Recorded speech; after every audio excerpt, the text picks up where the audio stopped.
All right. I think I am live. Hey, Zen friends. Hello, hello. Happy Friday to you. Happy spring equinox. Happy Aries season. Happy birthday, all you Aries sun babies. We got a lot going on in energy today. So happy to have you here. And we're gonna have a special night tonight. Got a lot of stuff we're gonna do. Well, not a lot, but more than we normally do. So, of course, because of this happy astrological new year, as well, in addition to all of that, we this is a big day of renewal and birth and happy Ostara if you guys celebrate that. There's all this celebration energy in here, right? And it's all this boom, bright and sunshiny, springtime, welcome spring. It's 80 degrees outside right now. It's what 5 o'clock here, uh, before the sun drops behind the Pikes Peak. Then the temperature will start to drop a little bit, but nice and warm out. So welcome everybody. So tonight we will have a we'll start off with a meditation, and I'll take you guys through a little journey for springtime and for the equinox. So we'll do that. We'll light a candle. So we'll be lighting a candle. I have a little candle, a little yellow one. If you have a yellow candle or an orange or a red, uh, any of those could, help out, with color energies. But if you want to burn a candle in the meditation, prepare for that. I'll give you a couple of moments here before we get into all that. So just want to give you a heads up if you want to do your own candle, and you can always do it later. If you watch this on replay later, you can always do your own candle then as well if you want to, of course. So we're going to do that. Let's see what else.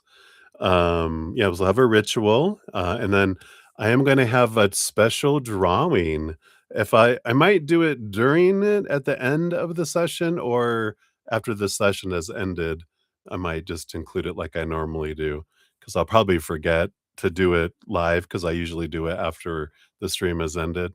But I'm gonna be giving away 2 15-minute personal recorded readings. One, I'll pick a winner from the donations, and then a separate one for from the free readings. So if you have both a donation and you're in free readings, you could have a chance at winning on either or both if the spirit brings it that way. So we'll be doing that. And I think that's the big thing. And then we're going to be, oh, yeah, because we've tonight I have these Seasons of the Witch Ostara. So we'll be using this for the oracle for the donations on there. We're going to continue to use this beautiful graffiti tarot. It's very fiery and very spring color energies. So I felt like I wanted to continue to use that one. That oracles for your first donation. If you make more than one, then we will go into the dark moon oracle as well for any additional donations that are made. So if you make more than one. So I feel like there's more, but I think that's all that we have for right now. So, before we get started and everything, I'm not gonna do the singing bowl in the beginning, but we can start with the big deep breath, and then, I do bring the singing bowl into our ritual this evening. So don't worry, we will have the singing bowl make her presence. But to start off, let's, come back to this moment. Get into that calmer energy, into the receiving energy. I will start by taking a big deep breath in and then hold it for a moment, as long as for however you feel comfortable, and slow exhale. Coming out of the future, coming out of the past, coming out of the chaos, coming back to our own heart right here, right now, to open up to receive from spirit. So if you want to join me, let's begin there. So big deep breath in. Here we go.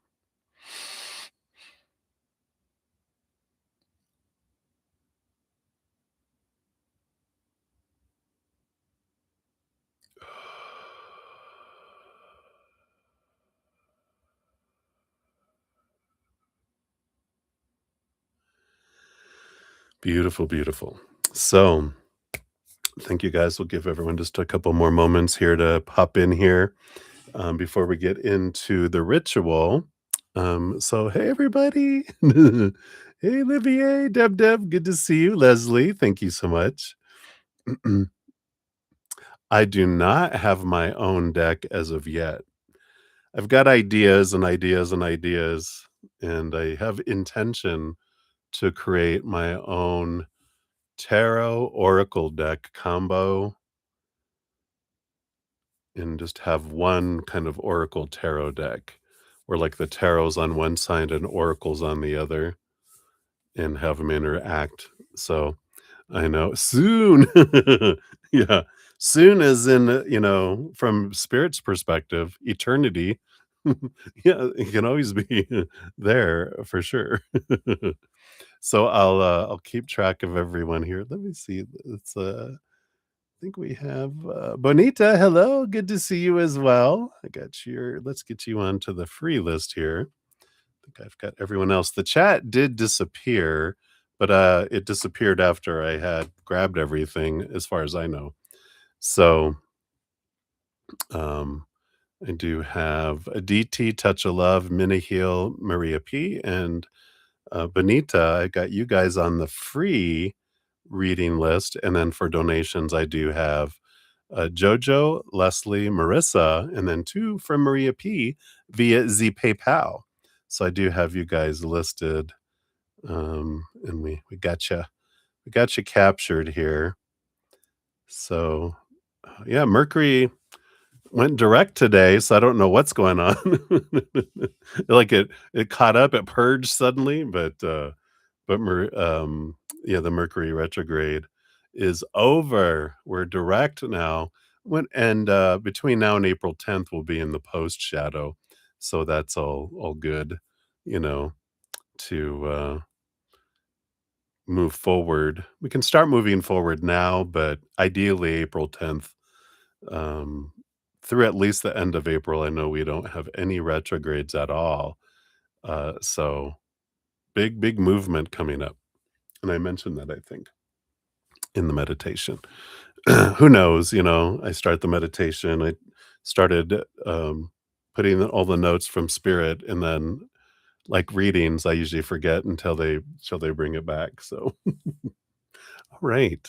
So if you're new to my channel or new to these readings, welcome everybody. We're gonna have we normally don't have a lot of rituals, but we had one new moon ritual. It just happened to happen during the actual session.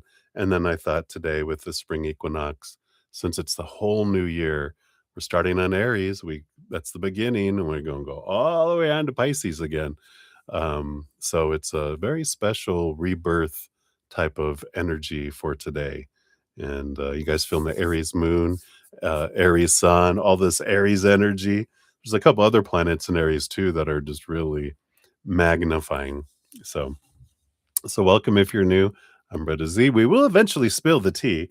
We're gonna do ritual, and then after that, we'll get into reading. So I'm excited. So thank you guys so much for being here. Let me bring over my little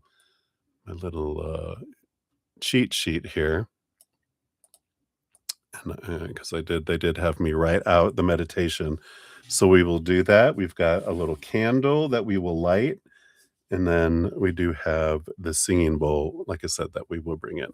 So before we get started, cheers, everybody! Thank you so much for being here, and happy New Year!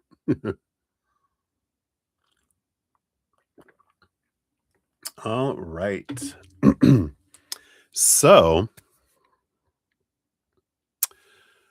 Um, let us get started here. Let me just get this all up here. So, of course, the equinox, we're equal day, equal night. That's what happens, right? Equinox, spring and fall is when the earth is back where it's kind of equal day, equal night. And then, winter, whenever we're in winter solstice is when we're tilted away from the sun. Summer solstice is when we're tilted toward the sun. So as soon as we hit the summer solstice, we start going back, heading back. And as soon as we hit the winter solstice, we start heading back in the other direction. So those days are the big, all right, we're going back. So this one, we're all about the balance between night and day. Um, and so, like I said, we will light a candle in gratitude to the light for its return in the northern hemisphere and as an honor to the light as it moves away from the southern hemisphere with the promise that it will return. So if you guys have your candles, have those at the ready. Let's see, what did it say here? So we do have a Libra moon on April 1st, a Libra full moon, April 1st. So that energy of balancing the scales comes into this meditation. And we can reach into the future and embrace that energy as we move into the Aries energy of the spring equinox. Aries is on one side of the astrological wheel in the first house, and Libra is directly opposite in the seventh house. So there's this balancing energy with Aries and Libra as well. So this energy of Aries is like me energy. Aries is me, which we all need that at times. So it's not bad. Just that's on that side of the scale, balanced by the energy of the Libra we, because Libra rules over the house of partnerships and relationships. So we got all that going on. So what we're going to do, we're going to have a ritual of balance. Ooh, I know, to bring balance back to ourself and our lovely world. So that is what we're going to do. So we'll start off by grounding ourselves. So find a comfortable seat, get comfy, close your eyes if you're safely able to do so. Don't do this while driving, please. And we'll start off here. So let's establish a firm connection with the divine Mother Earth. So you can visualize roots from your body connecting to the stability of nature, burrowing into the ground, connecting to the roots of the trees, the rocks and crystals under the surface beneath the ground. Like a willow tree, that their roots seek that which stabilizes below the surface. Feel the roots of your energetic body move all the way to the center of the earth's energy and wrapping those roots around the heart of Mother Earth, joining our energy with hers. Feel that energy from Mother Earth surge up the roots into your chakra system, into the energetic meridians of your body, moving into your mental energy, into your emotional energy, into your physical body. And just sit in that amazing, unconditional love energy that emanates from the divine Mother Earth.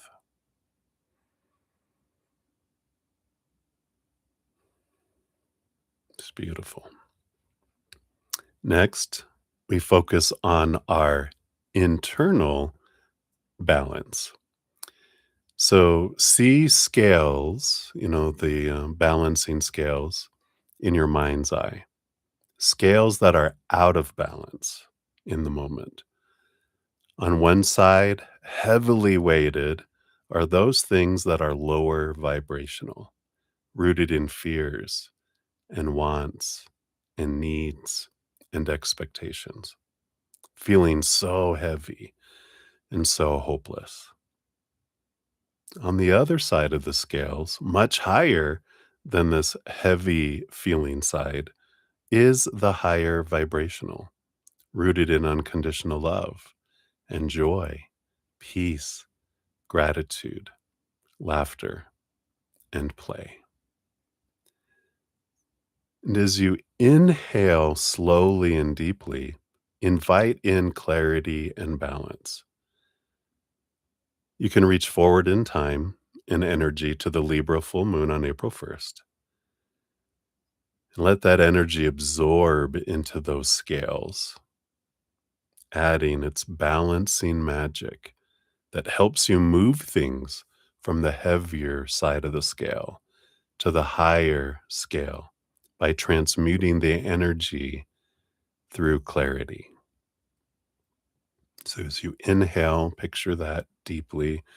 And as you exhale slowly, release tension, release anger, release doubt. Feel the breath as a nourishing force, moving between expansion of light and release of shadow. See the scales slowly moving into balance as we embrace both our light and our shadow. Both are part of us, both are us. There is not right, there is not wrong, there is not worse, there is not better. There just is all that there is. Different choices with different experiences and different outcomes, with none of them being wrong. Take a few more deep breaths as you focus on the slow inhale, holding for a moment, and slow exhale. So we'll take a couple of those deep breaths as we imagine that scale balancing more and more.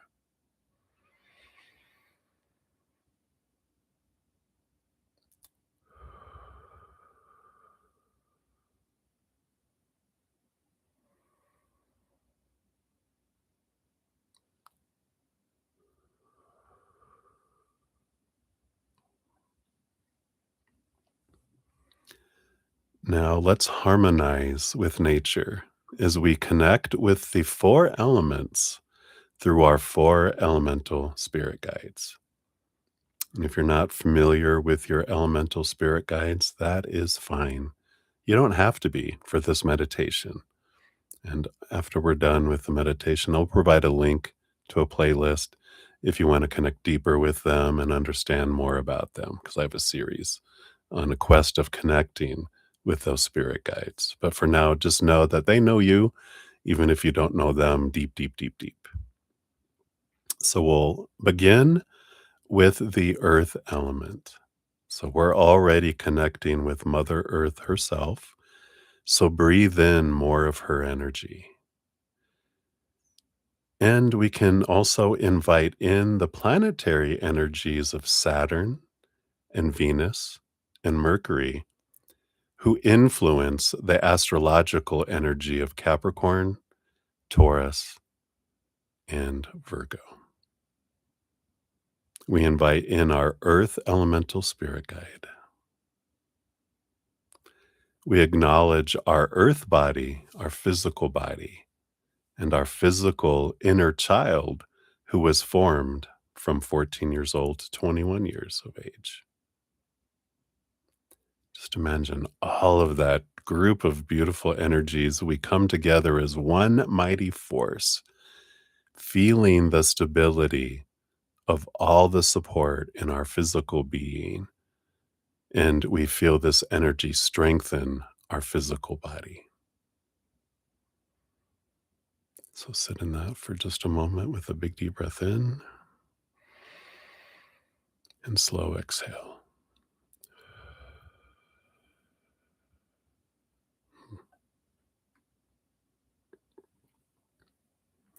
Next, we move into the fire element, connecting with the sun and Mars and Jupiter planetary energies, who, of course, influence the astrological fire energy of Leo, Aries, and Sagittarius. We invite our fire elemental spirit guide and our higher self and acknowledge our energetic body that is tied to our soul and all of our inner children.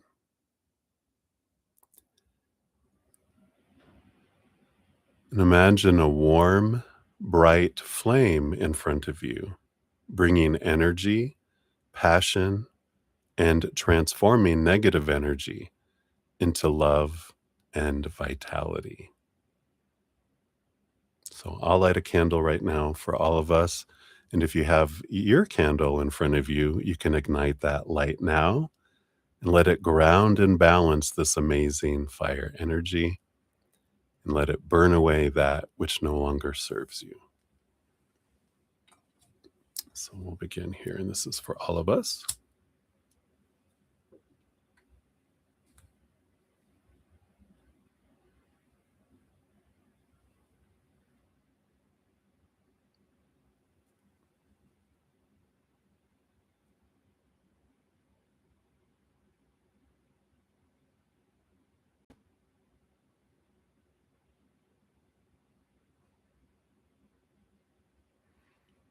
Big deep breath in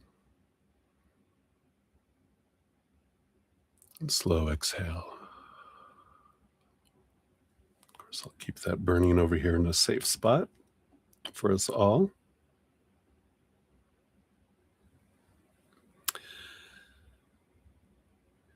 As we flow into the water element next. So we connect with Mother Moon, holder of all emotion, Venus, the goddess and ruler of love, Pluto and Neptune planetary energies, who influence the astrological water energy of Cancer, Scorpio, and Pisces. We invite our water elemental spirit guide, and we acknowledge our emotional inner child who was formed from in the womb all the way up to age 7. We visualize this giant love energy tsunami flowing into our heart, nurturing our emotional self and transforming lower vibrational emotions rooted in fear into higher vibrational emotion rooted in unconditional love, joy, peace, gratitude, and laughter. We just let that fill us all up. As we take a big deep breath in, hold for a moment, and then slow exhale.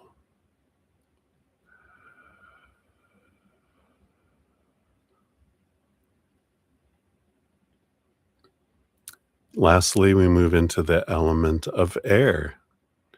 We've got Mercury, which is now direct, Uranus, and Venus, planetary energies that connect with us through this element of air, who influence the astrological air signs of Gemini, Aquarius, and Libra.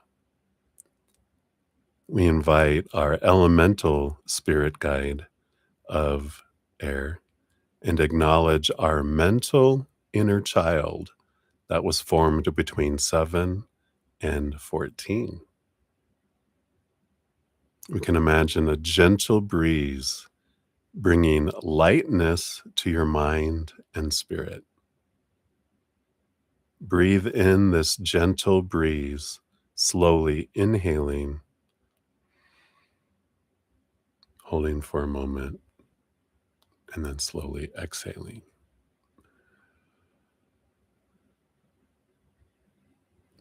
From all 4 directions, from all 4 elements, all this energy comes together and joins within you, filling you up. We can then intentionally let it fill us up completely and begin to overflow out to the world. Which brings us to the final step of bridging the internal and the external, the balancing of our world. So you can visualize this new cultivated harmony and light within yourself extending outward into the world. And as I bring in the singing bowl, we can imagine that each of us is being like a vibrating singing bowl, a chalice of that unconditional love.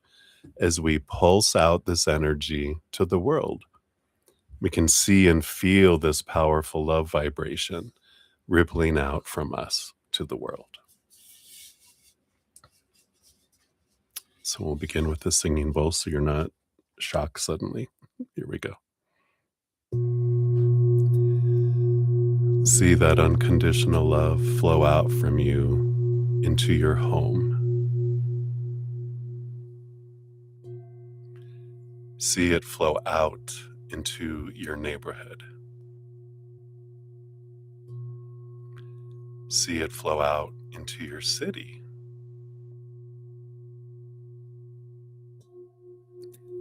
See it flow out into your state and region.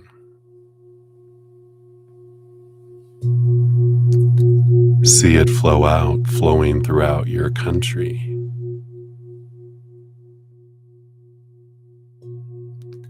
See it joining up with others who are emanating this love energy. See it flow out into other countries, across seas and oceans and over mountains. See it flowing across the entire planet.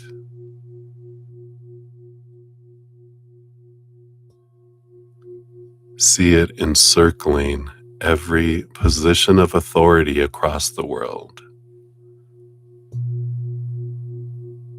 flooding into that office, that position, becoming so bright that anything that is not supporting higher vibrational love energy can't stand to be in the presence of it, and they need to quit and their career, leave office in whatever way their higher self supports.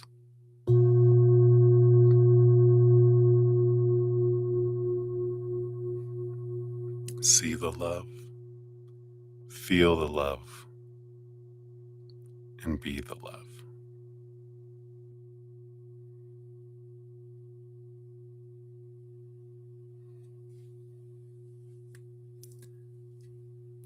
Ending this meditation, we express gratitude for this moment of peace.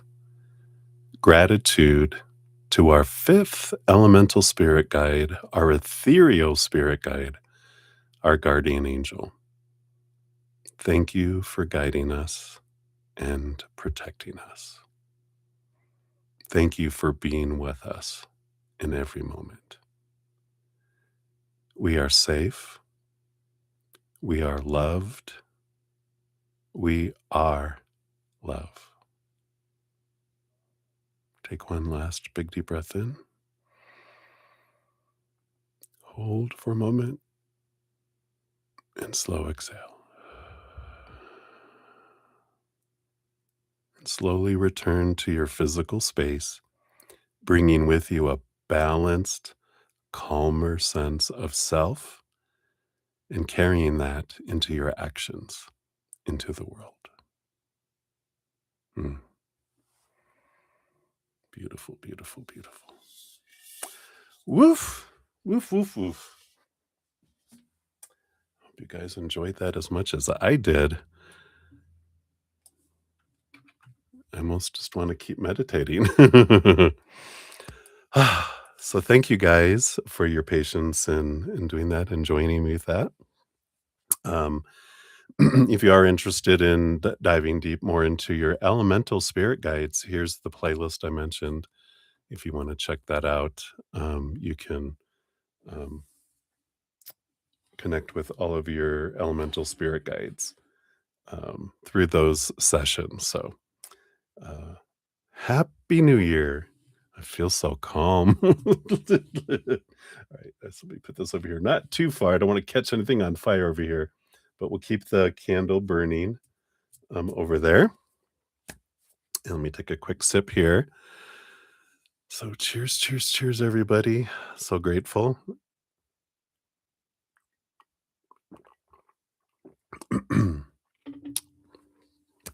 And I'm excited for messages.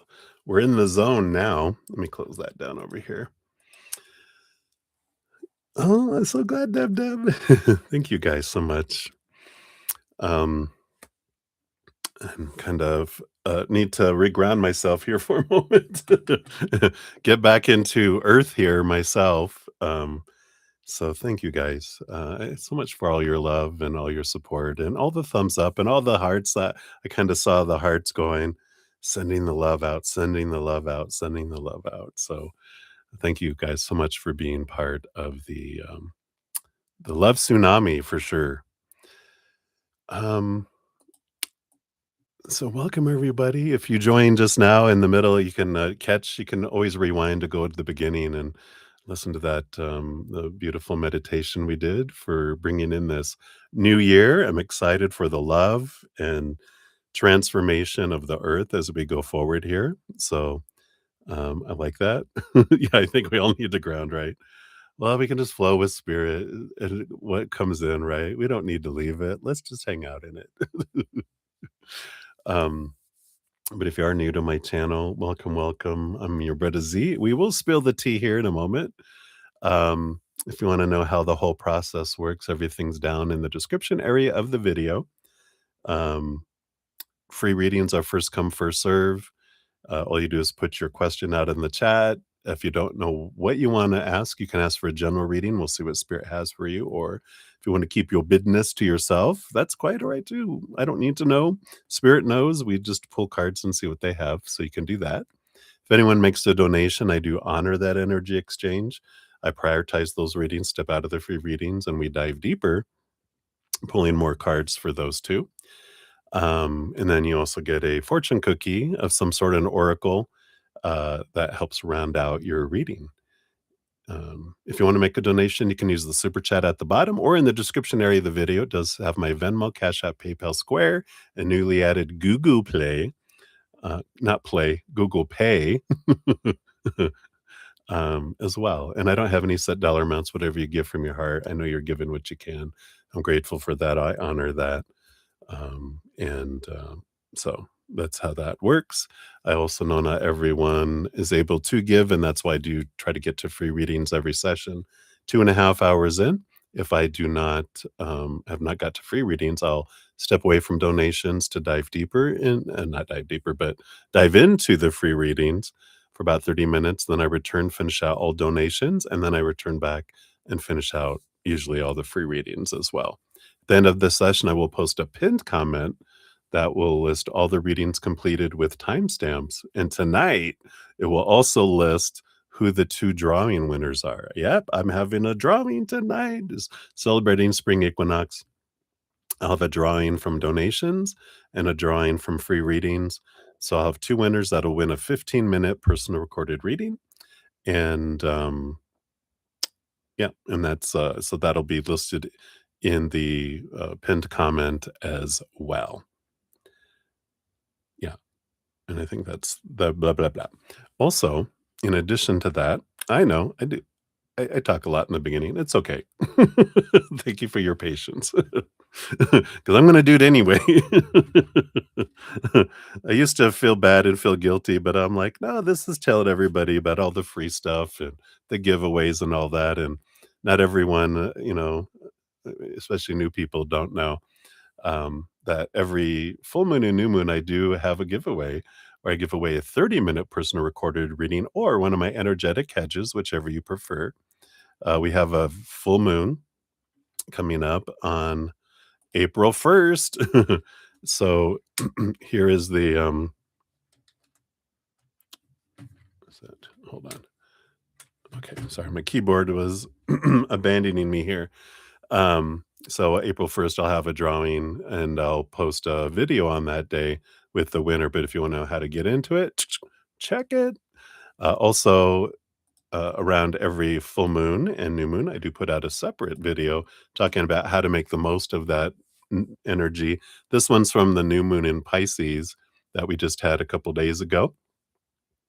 So we're still going to be in that energy. And it tells about how to make the most of the, new moon wishes and new moon intentions. There's also a video reference there talking about the basics where we dive deeper into even more into the wishes and intentions. Um, so that's there. I used to have it all together, but I kept repeating the same stuff every session, and for the sake of those followers who watch every single one, thought I would spare you. And I also in all honesty, it grows tiresome saying the same thing over and over myself. So I did one video that has it all and I reference it, but I talk about the specifics of the new moon, the sign around it in the making the most of the new moon energy ones. We're real here, aren't we? Okay. And then lastly,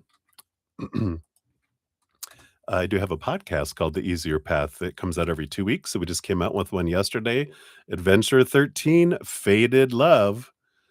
And it was I keep on and go like the dun dun faded love instead of tainted love.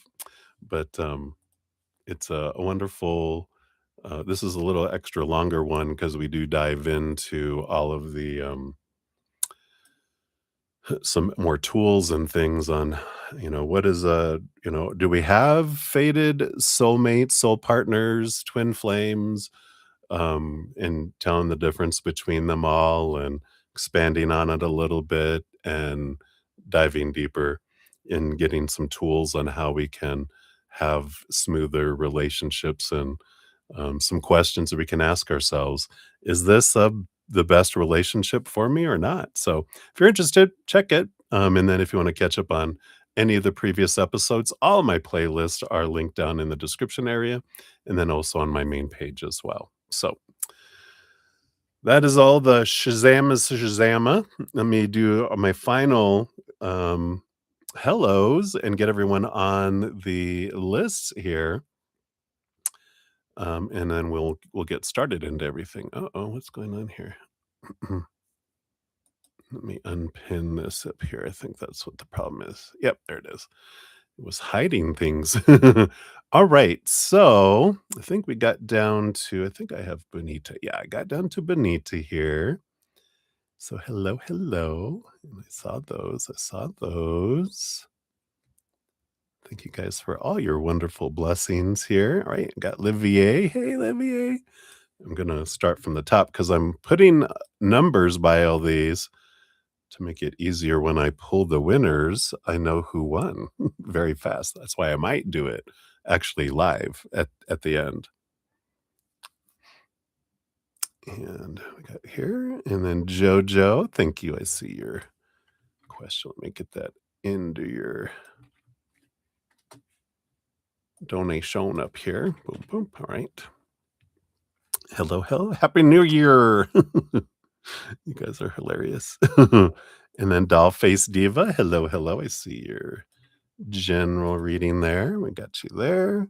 We got Ravit. Hello, hello. We'll get yours on here as well for the free reading. All right. So glad you guys enjoyed the meditation. We got Melissa Hodsick. Hello, hello. Get you on the list here too. Boom, boom. All right. And I think that is everyone. So I think I am set here. So I've got 9 free readings so far. So 9 entries into that as well. And then I've got 5 donations. So for donations, JoJo will be up first, and then Leslie, and then Marissa Smith, and then Maria P times 2. Yeah, so that's where we're at. And we'll get started here now. 39 minutes in. Oh my goodness, that was a long meditation. I know. But thank you guys so much. We will stay on and complete all the readings too. But and we don't do this that often, so we can spoil ourselves a little. Cheers, cheers. Thank you guys so much. I love you guys. All right. So let's get the graffiti tarot out and start the party. So Jojo, you're up 39, 40. Look at that progression. So here's your timestamp. See, you're number 1. So the person that you met today, why was it janky? Also, there was some telepathy, definitely. Janky, that's a new word for me. Is that weirdish? Janky, like odd kind of energy? We'll take a look here. Spirit knows what you mean. So let's see here. Why was it that way? What was that? Okay. Let's see what we got here. Yeah, on the bottom of the deck, we do have the Six of Pentacles that's here. And that's an interesting kind of a codependent energy below the surface. Not you, but I feel like that's why it felt kind of weird because it felt like maybe they were like projecting themselves, like feeling the need to be in control. And I feel like you kind of felt like there was this energy of trying to make you be what they felt you needed to be, because they needed to be able to feel safe in a way, which is an interesting energy that they're bringing in here. Let's see what else is coming in here. Yeah, we got the 7 of Cups and the 7 of Pentacles.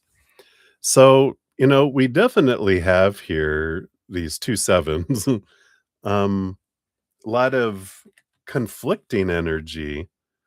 But I feel like, and I normally don't read these cards this way, but they're bringing it in that the emotional conflict that they were experiencing, they were acting out on it in the physical world.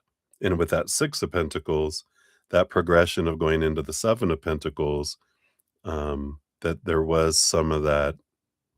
It's almost like their physical energy was bringing some stuff out and, going on there, right?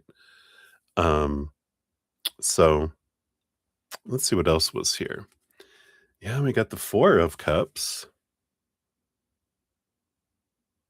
and there is a little bit of emotional stagnancy here going to the 8 of Cups. Oh my gosh, all this emotional energy and Pentacles, Pentacles energy and progression and Cups energy here, which I feel like there's this the wanky, whoa, the jankiness of it. I feel like it was this. You're ready to go at a new level emotionally, and they're in this kind of, storm of emotion, and with all this emotional energy that came flooding out of them into the physical world, you were picking up on it, but it's for your growth because I feel like this middle piece of the 4 of Cups and the 8 of Cups is you're ready to, like, move some of this energy, emotional energy, take it to a new level. And how we move to a new level is kind of, I want to say conflict, but it's conflict. It's emotional rumblings and storms is what helps us go to a new level. So they're experiencing their storm to get to a new level, and you're at a different level. They're still kind of in the beginnings of going through their emotional recollections and diving into their emotions. You're like a couple levels, like maybe they're at the 3 of Cups and you're like at the, you know, um, well, I would say you're not really at the 4 of Cups. I really feel like you're at the 6 of Cups, moving higher, in but hopefully that makes sense that both of you're experiencing more by watching what they're going through. They're experiencing their emotions, and that's allowing you both to move up to a new level emotionally within yourself. So I feel like that's why it kind of felt kind of like, whoa, this is weird because you weren't experiencing your own emotions. You were like specifically experiencing their emotions to help you with your empathic and emotional growth. Yeah. Yeah. And then you have more Pentacles energy. The 4 of Pentacles bringing this balance in the outside world. And the Magician is stepping into your power with this as well, finding this way that you can like stay grounded and balanced when you're experiencing those things. So I feel like this definitely feels like a it's not a lesson, but an experience for your growth. Because you got the 4 Pentacles, the 4 of Cups coming in here too. But you got all this Pentacles and Cups energy, so it's about this balancing and I feel like reconciling what you're seeing in the physical world, but what you realize is being felt behind the scenes, and reconciling that, going, "Oh, wow, I'm seeing how people are expressing their emotions." And, but I feel like this is for your growth, and that's why it was kind of I like that word jinky. You have to look that up. But some definitely some telepathy, um, because and I feel like you were picking up a lot of the emotions and kind of, putting that out, right? Putting out, so I feel like the connection was mainly amplified and dependent on a lot of your energy because they feel like they were, all over the place. Let's see what your Ostara Seasons of the Witch Oracle brings in. What else about this connection, this person that you met today?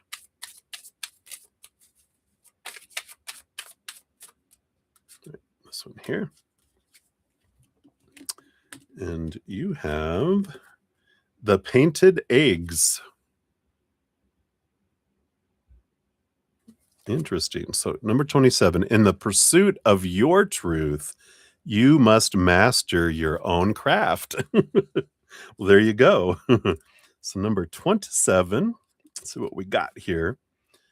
So, keywords are creativity, new life, and expression. And it says every year in the last days of winter, painted eggs from creators all over the world begin to surface. They are a marvel of creative expression coming in thousands of colors and styles. Easter eggs on their own represent fertility and rebirth. And when you add that to that, the beautiful array of painted images, you have a wonderful ritual of new life emerging from the depth of your soul. You do not need to be a painter to take advantage of your artistic genius. You can begin right now working with what is already in your heart. You might feel called to breathe life into your home by seeking out meaningful statues, images, and other decor pieces that bring joy to your heart. Or perhaps you are a lover of coffee and wish to develop your skill. Oh, like, you know how they do the psh, psh, psh, psh, little designs on top of the coffee? Now might be the time to invest in tools or ingredients that will help you master your craft. And again, this kind of sounds like fairy godmother going, "What matters is your craft. What is your craft? Singing and acting, right?" Ultimately, this card is about following your passions, um, no matter what they may be. I'm sorry, this flame, when I said fairy godmother, went from this to like this big suddenly and danced. She says, "Hello." Self expression is acting on what brings you joy, not fitting into the mold of what others are doing. This card is almost always related to the pursuit of your dreams, but it can mean a fresh love. If you're asking about someone who has come into your life recently, this card is a reminder to be your true self. Can't make it up. That is fairy godmother talk. Follow your dreams. All right. So that is what they have for you, my dear. Thank you again for your donation. All right. We got Pea in the snow. Hey, bonjour to you in Canada. Hello, hello. Good to see you. Thank you, Deb, for your donation as well. We'll get you onto the donation list here. And let me grab this just in case. Since we have it, I'll put it. All right. I think that was it there. So we'll continue on here. So cheers, cheers, everybody. Oh, it now it the little candle went and spit a little. I'm like, why did it do that? Fairy godmother. All right. So we'll jump in here. So Leslie, you're up next. 50:07. Here is your timestamp. Boom, boom, boom. So, a message from your mom. All right, let's see what Ma has to say today. I think I'll move this lighter away from that candle just because it spit out right next to the lighter. We don't want to have an explosion on screen here. All right, let's take a look here. Message from mom. Nope, none of those. All right. What do you have for Leslie? All right. Got that. Those two. These three. And these three. All right. Underline energy. There's a little bit of progression happening here with one card and then two cards and then three cards and then three cards again. And there's a message in that about don't you don't need to hesitate. You're supported. You can move forward. We'll see what that's about here in a sec. Bottom of the deck, you have the sun card coming in here. And I do like this. I'm hearing, um, you are my sunshine, my only sunshine. You make me happy when skies are gray. So, what is this? Now they're bringing in the baloney commercial about that. Um, my baloney has a first name. It's Oscar. Who's Oscar? But that's funny that they're bringing those things in. All right. So I feel like that's the energy of the sun there, this bright spotlight. You're supported. There's this wonderful energy of fulfillment and bright light shining on your life, the spotlight. Yeah, because they're showing me a little girl on a stage with a spotlight singing "You Are My Sunshine." So I like that. Alright, so your first card here, you got the World card, yeah. So definitely this victory and ending of a cycle, the beginning of a new adventure. So that's the first card. This is the building that you're either you just began a new adventure or you're about to. But I feel like this has already happened, like you already have begun this, reaching a phase, letting something else go, moving forward.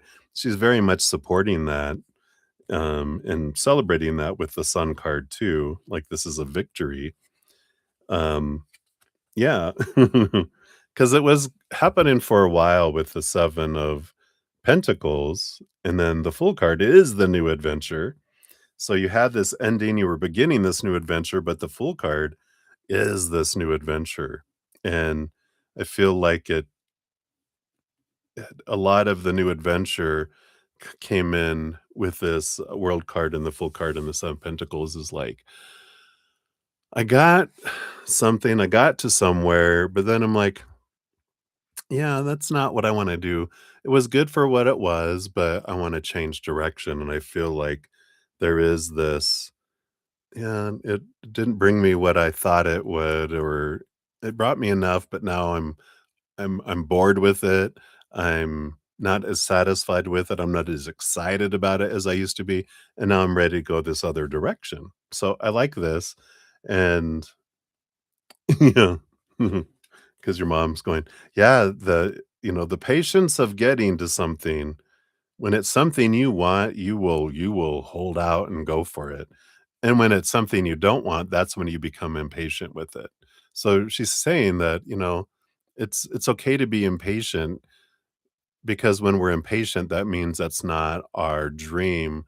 That means it's a expectation we're trying to achieve, that we are using in some way to define our worth. And when we're ready to let that go, yeah, that doesn't define me. We connect to our dream. We don't care how long the dream takes because we're living the dream every moment, heading towards, some sort of big um, success point in our dream. That's not what it's all about. When we're living our dream, it's every little step and detail we need to do towards our dream is part of living the dream. We're not rush, rush, rush. we're like enjoying it, right? So I love that. And then you move into the 3 cards. Yeah, you got no more Leo energy because you had the Sun card on the bottom with Leo. Now you have the Strength card with Leo here. Inner strength. You have the King of Wands, more fire energy. So there's this courage and inner strength with the Leo, the King of Wands, also with the deciding what it is I truly want to go forward. Here's that expectations that we were talking about here. This 3 of Swords is expectations equal disappointment. And that's that, when we were talking about we become impatient with something, we realize, oh, that's all the voices in my head. The King of Wands is like the Emperor, both of these energies I talk about, how we cleared the throne room, right? Because there's all these people with all these expectations and stories and beliefs and information going, this is the way your kingdom should be, blah, blah, blah, blah, blah, blah, blah, right? And then we're like, I'm just have a headache listening to all these people with all these different opinions, because that's what it is, all these opinions. So you cleared the throne room, and they can all leave all their opinions and stuff in a box on their way out. And then in silence, you get to decide what's in your heart, not your head, the expectations be gone. But the heart, what is it that I want to do? What is my true dream? Then you make plans and put action behind it. And I feel like you were in this little period of holding here because you've been clearing away these expectations and sifting through what is of my mind and of fear and what is of my heart and my true dream. And that's why you've been in this holding pattern at number 3. 1, 2, 3, 3. These 3 here, yeah, you have the Knight of Cups discovering what is the quest of your heart? What is the dream and action from your heart? You've got the 4 of Pentacles, which you've been realizing what of your pursuits have been trying to, not really try to, but what of your worth have you tied to things of the outside world, relationships, situations, and things? That's what the 4 of Pentacles, it brings us awareness. So here's that sifting energy. Yeah. And now here's the Magician energy. It's actually a Mercury energy, but very much with this, here we are, a new beginning, a new start.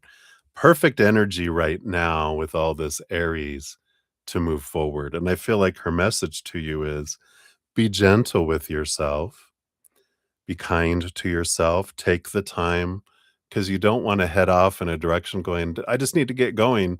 And you head off and fulfilling something in your mind, which you end up coming back to the same spot going, nope, that wasn't it. She goes, take your time.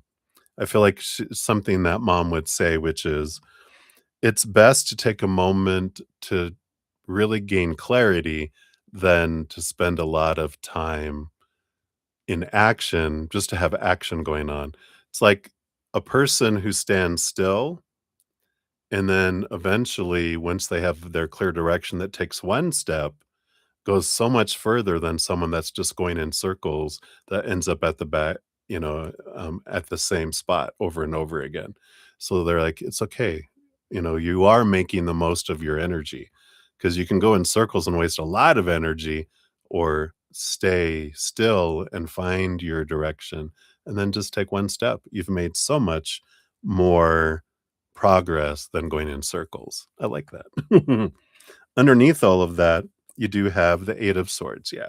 So again, this is underneath it all, you are learning and have been letting go a lot of thoughts and beliefs and mindsets that have made you feel blinded and bound and trapped and restricted and small. And this is part of the delay is, yeah, I'm sorting through a lot of mental things and getting in tune with my heart so I know where to go. And I feel like all of this is just validation from her letting you know that this is the plan. This is you're right on, always right on time with it. So be gentle, and take the time. I feel like is her big message. Let's see what the she brings through the your oracle with the seasons of the witch here too.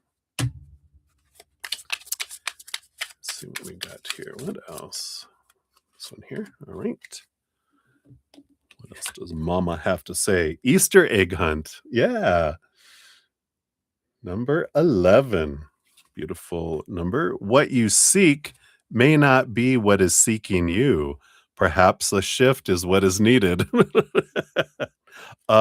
Yeah, I think that's what everything we were talking about.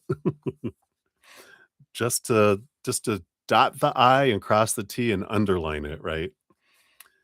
Keywords are searching for answers, seeking guidance, looking in unexpected places. I love that. So the answer to your question is hiding just under your nose.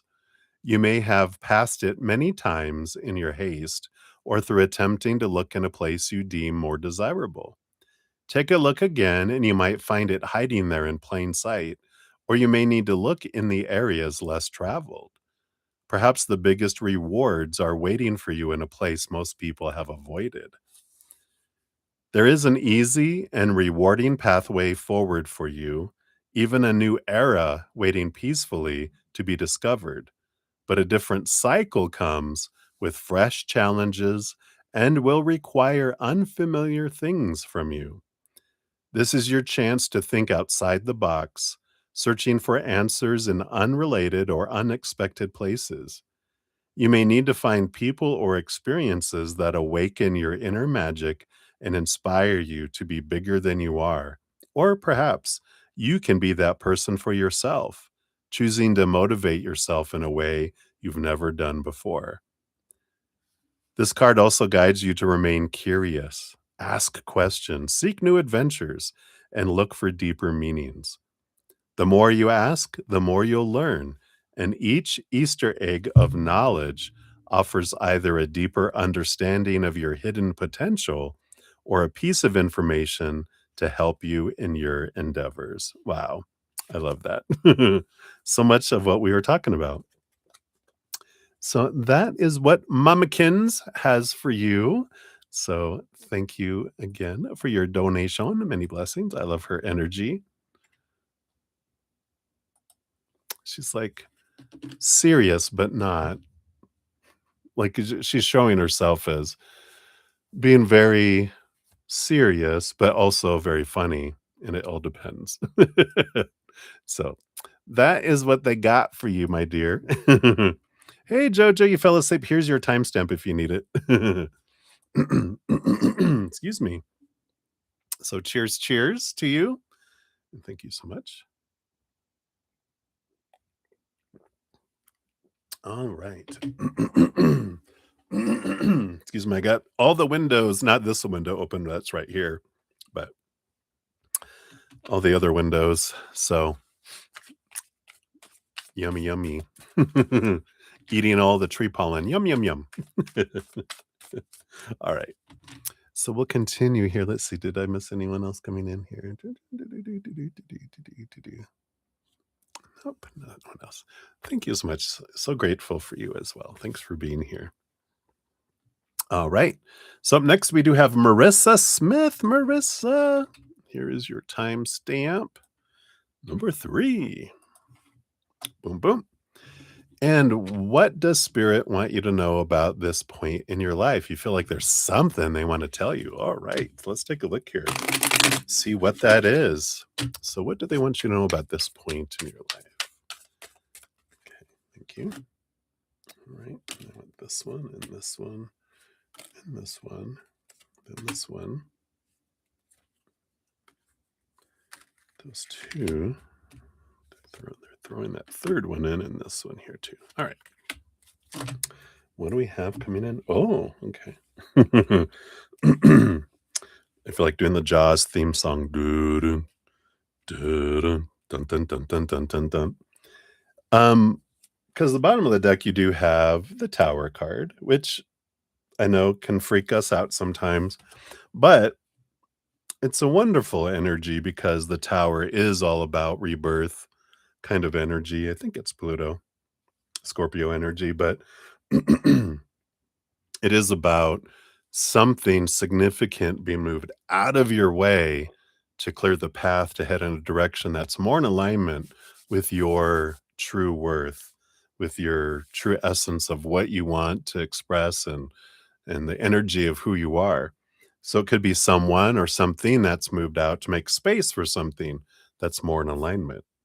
And I feel like they're telling you here because they're giving you like the countdown going 10, 9, 8. And you're like, what's that countdown?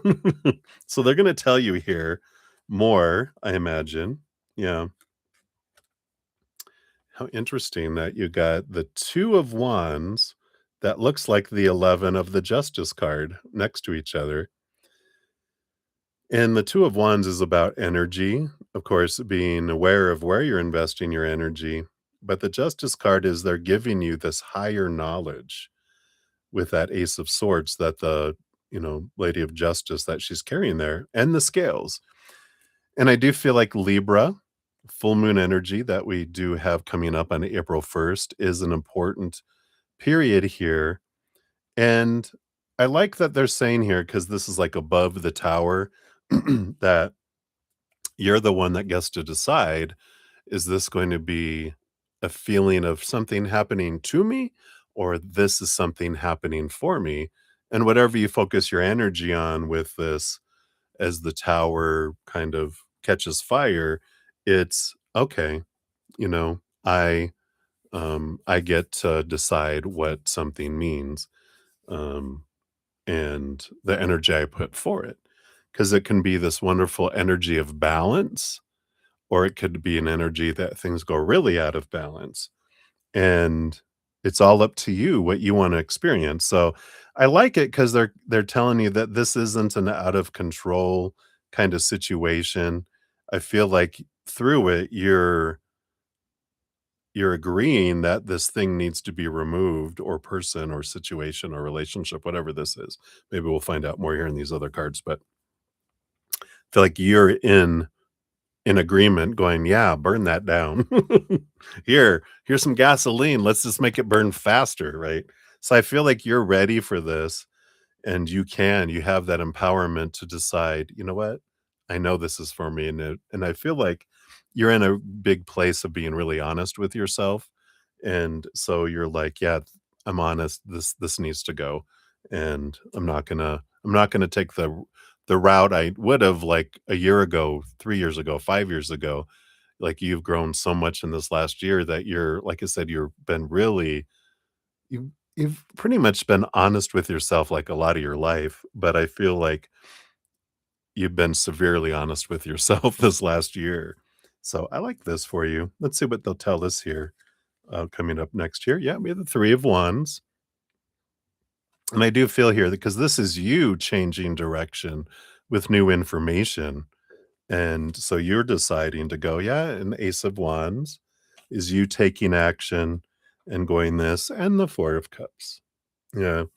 Something that you felt, because I feel like you have felt this stagnancy here in with whatever this thing is that's burning down and being removed from your life, that you're like, yeah, this was becoming, you know how like water, if it becomes stagnant, it can become even poisonous.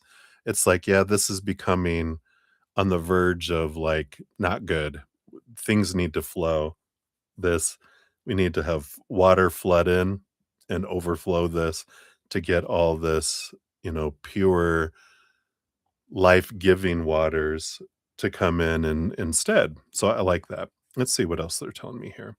Yeah, we got the 7 of swords, and this is that brutal honesty with yourself here, because the 7 of swords is becoming very, very bluntly aware of my own mindsets that have been cheating me out of opportunities. How have I been deceiving myself? How have I been cheating myself out of things? And the mindsets that I had, kind of, I'm feeling like there's this energy of overgiving and sacrificing for other people. And you're realizing, wow, yeah, this is a time for me to adjust that, you know? And I feel this is part of this situations that are being burnt away, because it's time for a restart for you. Yeah, I love it. So you do have the 3 of Cups and the Empress. So these 3 energy coming in. Possibly March 3rd might have been something big for you earlier, but there's this Mother Nature, Mother Nurture, creation, joyful, joyfully creating, joyfully, um, moving forward. Here's that joyful flow of emotional energy instead of stagnant energy, right? What else do we have here? Yeah, you got the 5 of Cups and the 8 of Swords. So definitely there's this change of emotion and letting go of mindsets that really feels like whatever this brutal honesty that you've had with yourself, you're realizing I'm ready to make this change. I'm ready to let the old sorrow go, the old lower vibrational emotional energy. I'm ready to let go of some of these thoughts and beliefs and mindsets that don't serve me anymore. Go. I'm ready for this cleanse. I'm ready. I'm ready for this. I'm ready for this change, right? Yeah, and I do feel here you got the high priestess, so you are stepping back into your high priestess temple to see things more clearly, to find out with this 10 of cups what it is your heart truly desires. What is your joy?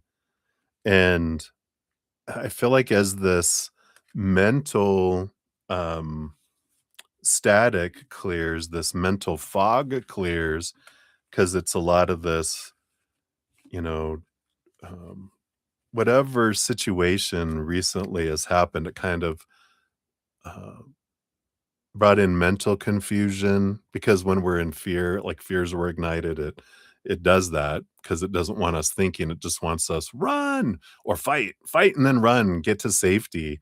And I feel like that's kind of what's been coming in here is this, you know, running to safety, going to your high priestess temple so that you could see things more clearly. And then as this feeling of safety and calmness and consistency is coming in for you, the mental clarity is coming back, but the heart clarity is coming in, and you're realizing what it is that my heart truly desires rather than this, feeling of supposed to be's and should be's and need to be's that's kicking in here. So I love this for you. And this is perfect timing with all this energy. And I feel like April 1st is a big time for you. Excuse me. And we got um, like Mercury went direct today. And the furthest we move away from it, the more forward movement just feels natural and is supported by all the planetary energies too.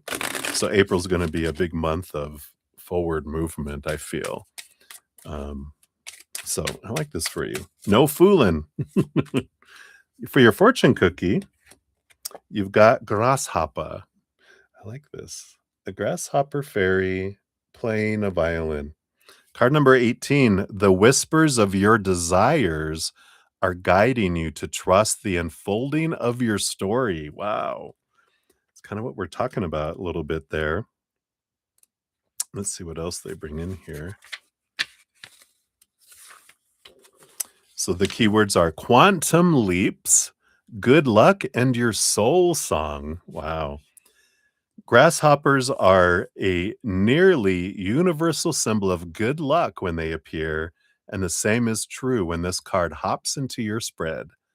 Its presence is an almost guaranteed sign of success, regardless of your question, but there's still work to be done. Grasshopper encourages you to make a leap and act on your plans without delay. What is your heart telling you to do at this moment? Listen carefully, and you will hear your soul song gently singing the instructions for your next steps. You can trust in what you're feeling and should act accordingly. The shadow side of this card is discounting the guidance provided by your spirit before making a leap. You can expect things to move along quickly when this card appears, but if you leap without a sense of direction, or if you move ahead with a choice that is not in alignment with your soul song, you may face unnecessary detours and dangers. that could easily be avoided. Tower moment, right? You will still be on the path towards success. It will just take a little longer than it needs to. And I feel like you sense that. And that's what I feel like with this tower coming. You're like, well, the tower's burning down. I could like rebuild this old tower again. But you're like, no, let's let it burn. I'm ready to move in a different direction. I'm ready for the quicker route, not take another lap kind of energy. So I like that for you, Marissa. That's what they have for you, my dear. So many blessings to you. All right. And we got just Alice in the house. Hey, Alice. Good to see you. Got your 3 donations. We'll add those in here. We are having a drawing tonight from donations and from free readings. I'll be giving away a 15-minute personal recorded reading to one person from donations and one person from free readings. So we'll be diving into that soon. Well, not soon, in a while. In a while. All right, I'm going to take a quick sip here. Cheers, everybody. I don't know if you guys just heard my stomach. My stomach started growling. Maybe it's because I saw a burger and a banana. I ate a late lunch and then I wasn't hungry before we started, but evidently my stomach is. So sorry if you guys hear that. Rah, rah, rah, rah, rah, rah, rah, rah. There's plenty of little padding there for you to eat from still, so eat away. You can eat that. I give you permission. All right. So where we're at on donations, we've got 2 from Maria P up next, and then Deb, and then 3 for Just Alice is where we're at, I believe. I don't think this is a donation. Okay, yeah. All right. So let us move up here. So Maria, your first one here, 11721.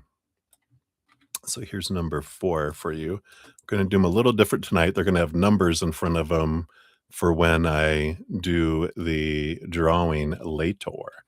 So they will look a little different than normal here. All right. Oh, let me get into your PayPal here. That's where the question is at. So thank you so much for your donations via Z PayPal. And let's dive in here. So Wally's thoughts and feelings towards you today. All right. Thank you. After your date yesterday, after your little argument. Oh, we knew that was coming, right? He said he loves he said he loves M and he's an idiot and sorry. What? All right. And then today you took a day off to hang out and rest. Will that hurt your work for your new role? And then Dr. L's thoughts on you today. All right, let's take a look here. So their thoughts and feelings towards you today, we have the 10 of Pentacles, which is an energy of, this about relationship and fullness of life. So it feels like they're still very committed to relationship and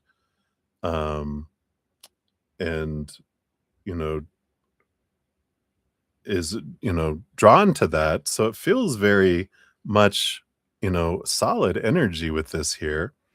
After your date yesterday, yeah, the 9 of Wands, there's a little bit of a barrier up here, kind of a little force field of protection. So it feels like they feel like a little bit of a wall between the two of you guys after the date yesterday. After your little argument, yeah, Ace of Pentacles. There still is this restart energy that comes in here. It's an abundant energy. I still feel like that they know that arguments happen and there's always the opportunity to learn from it, to grow from it, look at our grow our self-worth from it too. And then he said he loves I think you're saying that he's not sad, that he said he loves them and he's an idiot and sorry. Let's see what this is here. We have the 8 of Swords, which is the letting go of a lot of supposed to be's and should be's and need to be's, letting go of expectations, letting go of things. So this feels like they're letting go of some old thoughts and beliefs and mindsets that are coming in here. And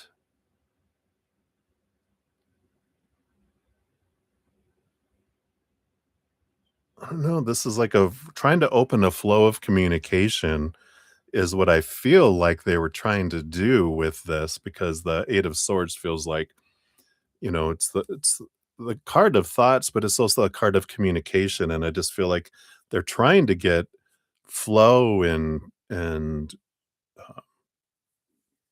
opening up communication more and more between the 2 you guys. So I feel like he was being honest about how he felt about I'm not as Brother Zen, I'm not clear on what your question really is 'cause, how it's worded here, but I feel like there's the root of it is that they were trying to be honest and open up communication um, and be true about how they, um, are feeling, were feeling, and so hopefully that makes sense. Today you took the day off to hang out and rest. Will that hurt your new role? 6 of Pentacles? Nope, it's equal giving and receiving. You know, they understand, life happens. They don't expect people to have perfect attendance because they know life definitely happens. So I don't feel like it does with that there because that is an abundance energy as well, the 6 of Pentacles. Doctors, Dr. L's thoughts on you today? Yeah, 7 of Pentacles. It's the patience, big patience energy here. The 7 of Pentacles is the last thing that grows on the fruit tree is the fruit. There's it's a patient energy is what I feel is coming through in there. There's nothing about judgments or anything. They're just like, you know, nothing really standing out, negative or anything. Just being understanding, patience and understanding around timing of things. So nothing, doesn't feel anything bad there. Whoa, okay. And then your first fortune cookie will be from this Ostara deck. And you got wreath making, power number 44, which says adorn your world with spells infused with purpose and craft the life that you desire. It's kind of like that emperor energy, the 4 energy that's coming in. Keywords are home blessings, magical living, and the power of ornamentation. It says anything can become a ritual of positive transformation with the right intention. Cleaning your home can become a powerful practice of clearing stagnant energy from yourself and your environment. Do you clean when you get mad? You're like, "The house is spotless." You're like, "I must have been really mad."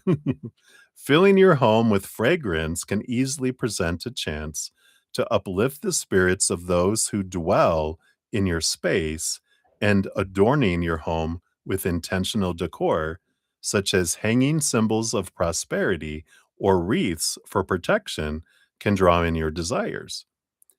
Everything you fill your environment with can support your journey with ripples of positive energy. Be mindful of the energy around you, taking care to surround yourself with the people and things that give you a sense of peace and belonging as much as possible.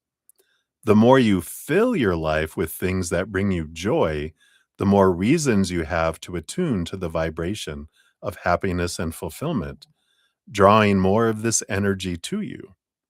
Ornamentation can be a wonderful practice of self expression, allowing you to find inspiration in the things you hold most dear. Allow your personal space to become a living vision board, slowly creating a life that is deeply reflective of who you are and who you would like to become. Additionally, being intentional with the people you spend the most time with can contribute to your growth or hinder it. If you surround yourself with positive people, you are much more likely to have a positive outlook yourself. If your desire is to advance in life, consider spending time with people who have been where you are now, as they can offer valuable insights to help you get ahead while avoiding costly mistakes. Dun, dun, dun. So that's what they have for the first one here, Maria. So thank you for your first donation. Okay. And then for number two, we got 125.56. So here is for your second one. Boom, boom. There we go. And let's get into that PayPal one here. All right.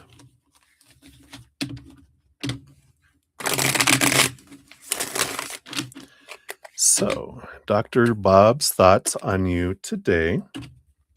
What's coming for you at work? Updates on you at work. Oh, nothing there. Okay, there you go. And then David's thoughts on you today. Updates on the dark side. Message from Wally. And we are continuing. Question mark, right? So, Dr. Bob's thoughts on you today. Yeah, justice. Very balanced energy, balancing Libra, you know, nothing, nothing extreme, just very, he's usually very just kind of even keel and smooth anyway. So, nothing really standing out with that there, just kind of this balanced, wonderful, understanding energy that's coming in there. What's coming for you at work? We had the 10 of cups. This is like a joy, joy, joy, joy energy. So it feels like something that's really going to make you very happy at work. That's coming your way. So you've been getting this for a while of benefits and fullness, and I just feel like it's waiting at the door to come in. And we've talked about going in and looking at your inner child, right? That 7-year-old and younger, and going, questioning who was it, what people were these people when you were younger, 7 years old and younger, where you felt you gave so much and you got so little back. And there's this out of balanceness, because I feel like the city gates are closed. Your emotional inner child has them closed because it doesn't feel like it deserves it. So it's been keeping things outside the gate because it's has this belief from growing up that you have to do so much to deserve so little. And that is reflective out in your life, job, money, relationships, and everything. These big benefits are held back.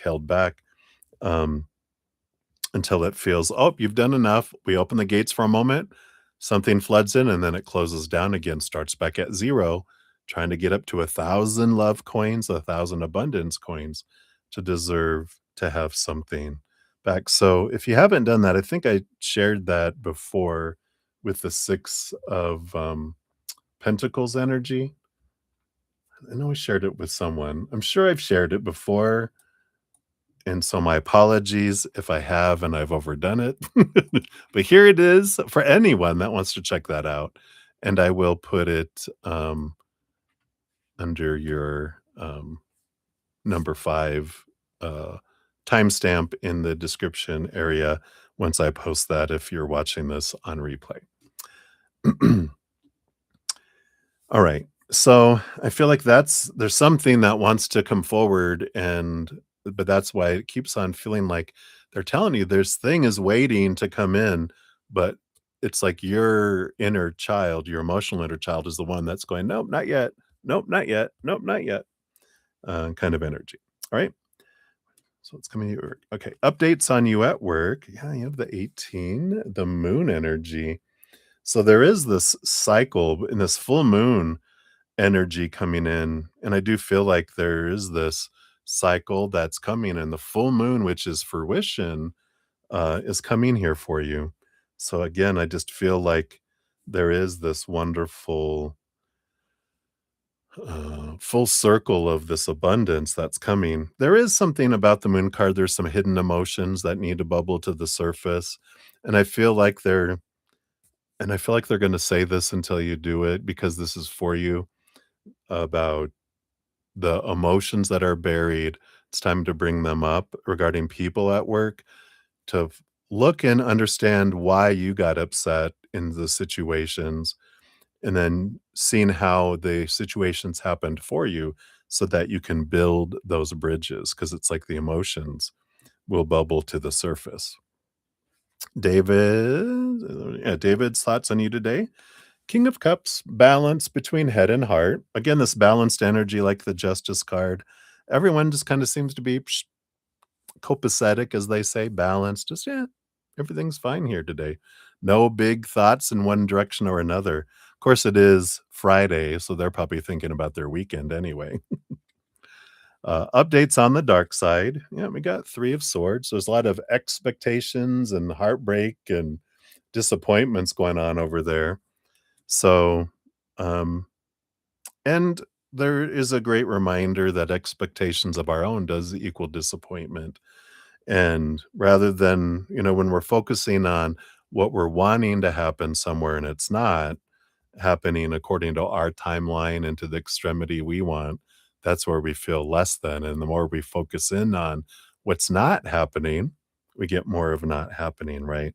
So I feel like there is a lot of that disappointment and stuff happening over there. But the lessons of the dark side situation are a mirror for you to understand, where am I focusing my energy, right? If I'm focusing trying to control anything in the outside world, that's why I feel so out of control. Come back to me, my stories, my emotions, my energy, my actions. That's all I can control, right? So I feel like it's coming back there. Message from Wally. Yeah, it's like we got with the reading before, Ace of Pentacles. You know, can we can we can you give me another chance? Give me another try? Can we start can we have a new opportunity to start up energy that's coming in here? Are you guys continuing? Yeah, Nine of Pentacles. Nine of Pentacles energy is an abundance card in the outside world.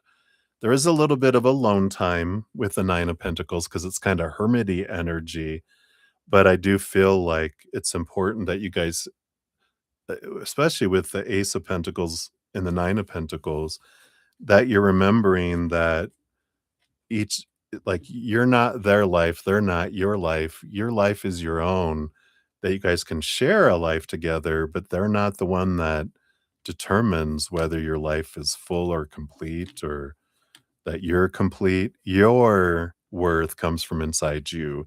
Their worth comes from inside them. And it's important for you to remember that you were fine before you ever met anyone, and will be fine if anyone ever is not in your life. And it's a good reminder to come back to you. Um, and then that's where the balance comes in for you, I feel. All right, and let's see what your fortune cookie brings in here as well. Whoops, come on. Why isn't it updating? Come on, come on. Something's acting up here. Try that again. Okay, there it goes.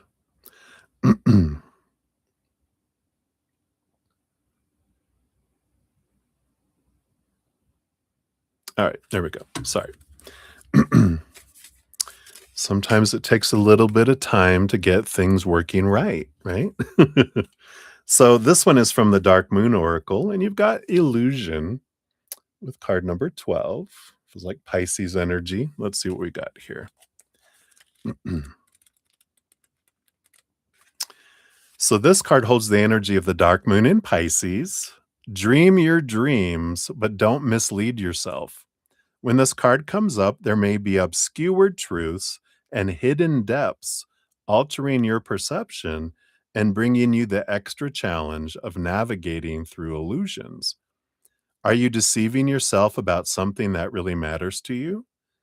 Chances are that you're not seeing your situation clearly.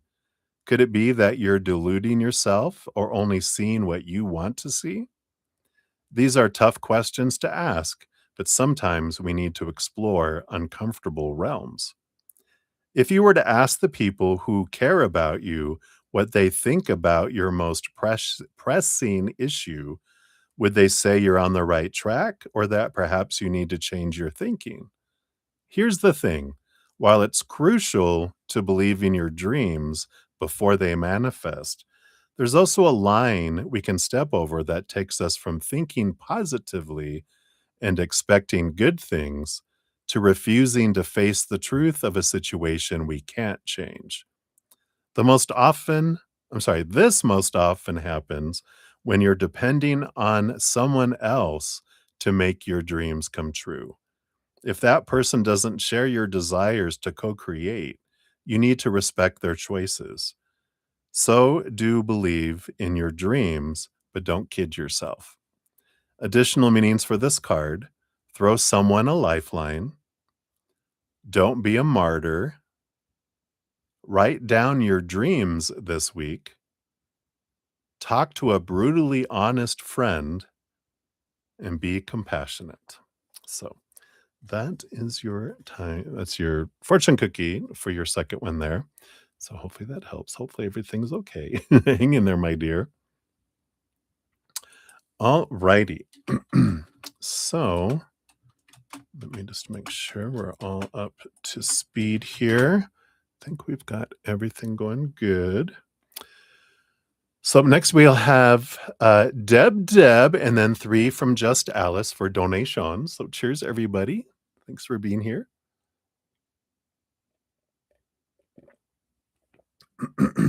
All right. Pardon me. Let's get these shuffled up here and get the energy flowing. I just want to clear some of that. There we go. All right. So Deb, you're up 136.36. Look at that.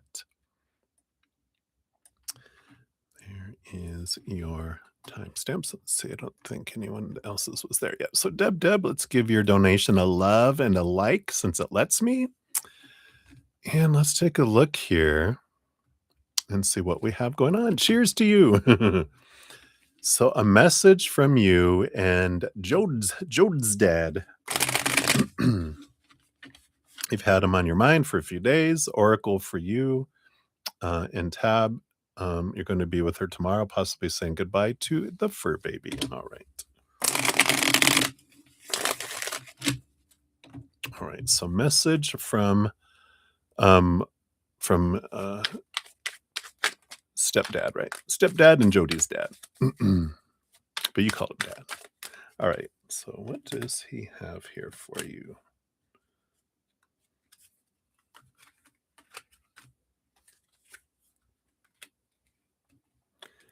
He's playing some sort of song in my head about something from the other side. Doesn't feel like rock, almost on the border of rock. Something about something from the other side. So we'll see what that is here. All right. What message does he have here? Dad. Bottom of the deck, you have the Six of Swords. Six of Swords is an energy of seeing things from a different perspective, from a higher perspective, letting some old ways of thinking kind of fall away, allows you to move from like choppy waters to calmer waters. And the change that happens in mindset brings change in the outside world, and it starts manifesting itself. So definitely an energy of, be aware of what's the story that, you're telling yourself. Let's see what this, if he'll tell you more about what's happening here. Yeah, we've got the 9 of Swords, which is Nightmares and insomnia about something going on in the outside world with this Ace of Pentacles. Kind of this fear of change, this fear of something new. Um, and I feel like here, especially because this is the nightmare or dream card, that there is something about your dreams. If you're not remembering your dreams, um, that because I feel like this is like an extreme dream. And those extreme dreams come in not to scare us, not to, you know, it's nothing wrong with them. They just sometimes give us extreme dreams so that we'll remember it when we wake up. Because if it's a regular dream, sometimes we wake up and go, I know I dreamed, but I can't think of what it was about. But if you dream about a giant python, chasing after you up a tree and through a shopping mall and up a tower and, you know, you have to fly to escape it, you're gonna remember that when you wake up probably. And this is what they're saying is that there's these dreams that if you haven't been having them yet, they'll be coming to you here, but it's to help you become comfortable with and question some thinking you have around this new things that are coming your way and that newness that you feel uncomfortable with. So I feel like that's what they're saying, like, yeah, I feel like he's involved in it. Yeah. And we have the chariot. Yeah, the bringing in the power of choice, moon energy, um, Cancer moon energy underneath the surface of the chariot, which is the power of choice, but it's all this movement, all this action. It's like there's all 4 horses, are ruled by the chariot, so you've got things happen in your mind, things happen in your emotions, like action in your mind, action in your emotions, action in your energy, action in your physical world, and it feels like there is yeah, get ready, Deb, here we go. It is like there's, um it's like one of those carriages that's being, pulled by a team of 4 horses, and they're going full speed, and it's yeah, it's not out of control. You're the one that can steer it all. Yeah, welcome to Aries, right?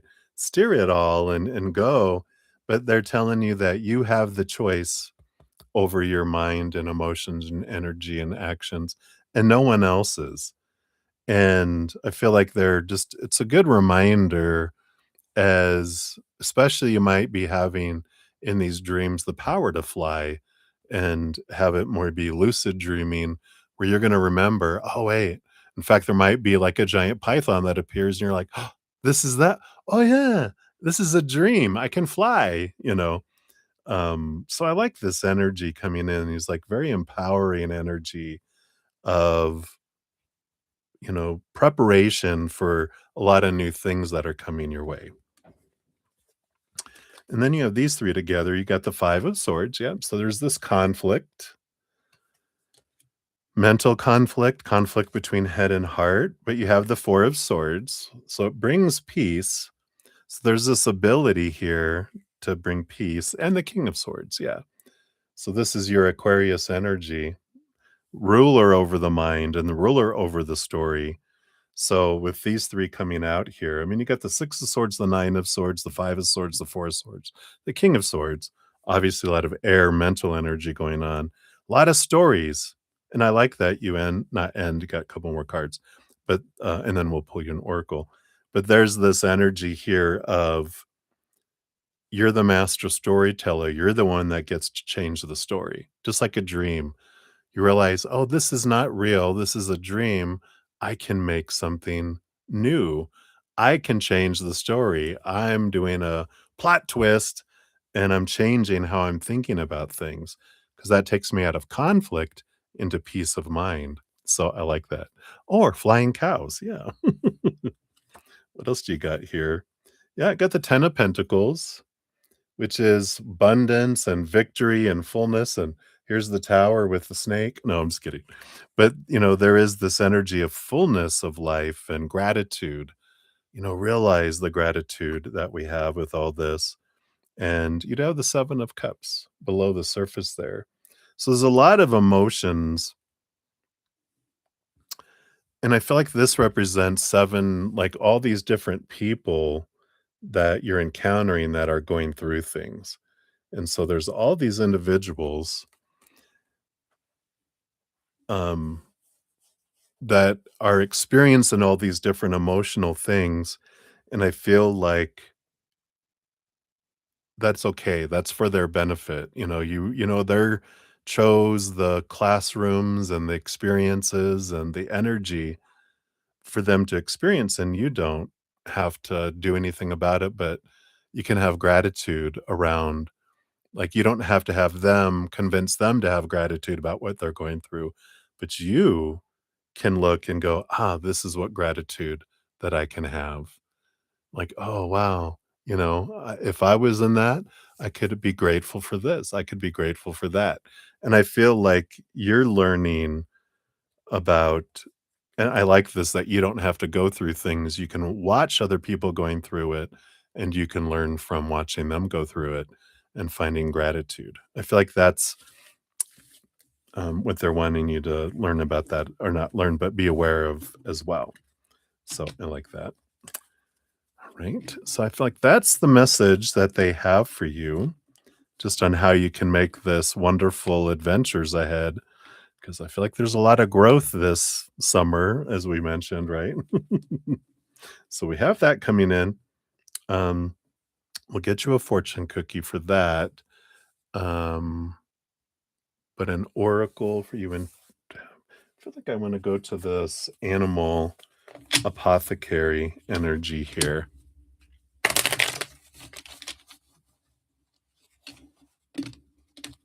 Oh, yeah, right? You can just be there as a soother, be the mama. So, what do we have here for you in tab regarding this here? This one. Yeah, I like it. Shake, release, heal, and move on.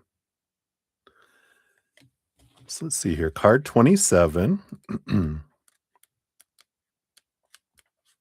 This is the antelope. Excuse me. Oh, you used to have doggy daycare here. Oh, nice. So, antelope stands on the savannah enjoying a cool breeze. In the blink of an eye, cheetah pounces and mounts antelope's back. Whoa, it's not that kind of channel, making him freeze with fear and become immobilized. Any spectator would assume antelope is dead. Cheetah drags antelope's limp body back to a shaded area to begin her feast, but is interrupted by a gang of hyenas. Cheetah, now focused on protecting her food, abandons Antelope to address the approaching hyenas. It is in this moment that Antelope's body will conduct the genius of its intelligence. Still unconscious, Antelope's stomach begins to rise and fall with deep breaths, his body shaking and quivering. Antelope opens his eyes, clumsily rises to his hooves, and bursts into the most powerful run of his life. Antelope's body saves his life. Excuse me. This card is inspired by Dr. Peter Levine's studies on animals in the wild and the ability of movement to release and dispel trauma and anxiety from the body. Often after the immobility phase of terror, the animal shakes and quivers before returning to full consciousness and running away. The shaking and running are a physiological response to discharge the trauma energy from the nervous system. The genius of the body's movement is that the animal then does not have to suffer the debilitating effects of post traumatic stress disorder. The only creatures that do not instinctually exhibit the behavior of shaking to release trauma are humans and animals in captivity. Antelope's medicine is literally telling you to move. One powerful technique is to set an intention before and during your exercise routine. For example, before you go for a jog, you would say, "This movement is for me to let go of this resistance inside and overcome my current obstacle." During your run, you would repeat this over and over again. If you're about to do a yoga session, you might continuously repeat, "I am dedicating this yoga practice to releasing my trauma, stepping into my power, and falling deeply in love with myself and life." Connecting intention with movement yields powerful results. Wow.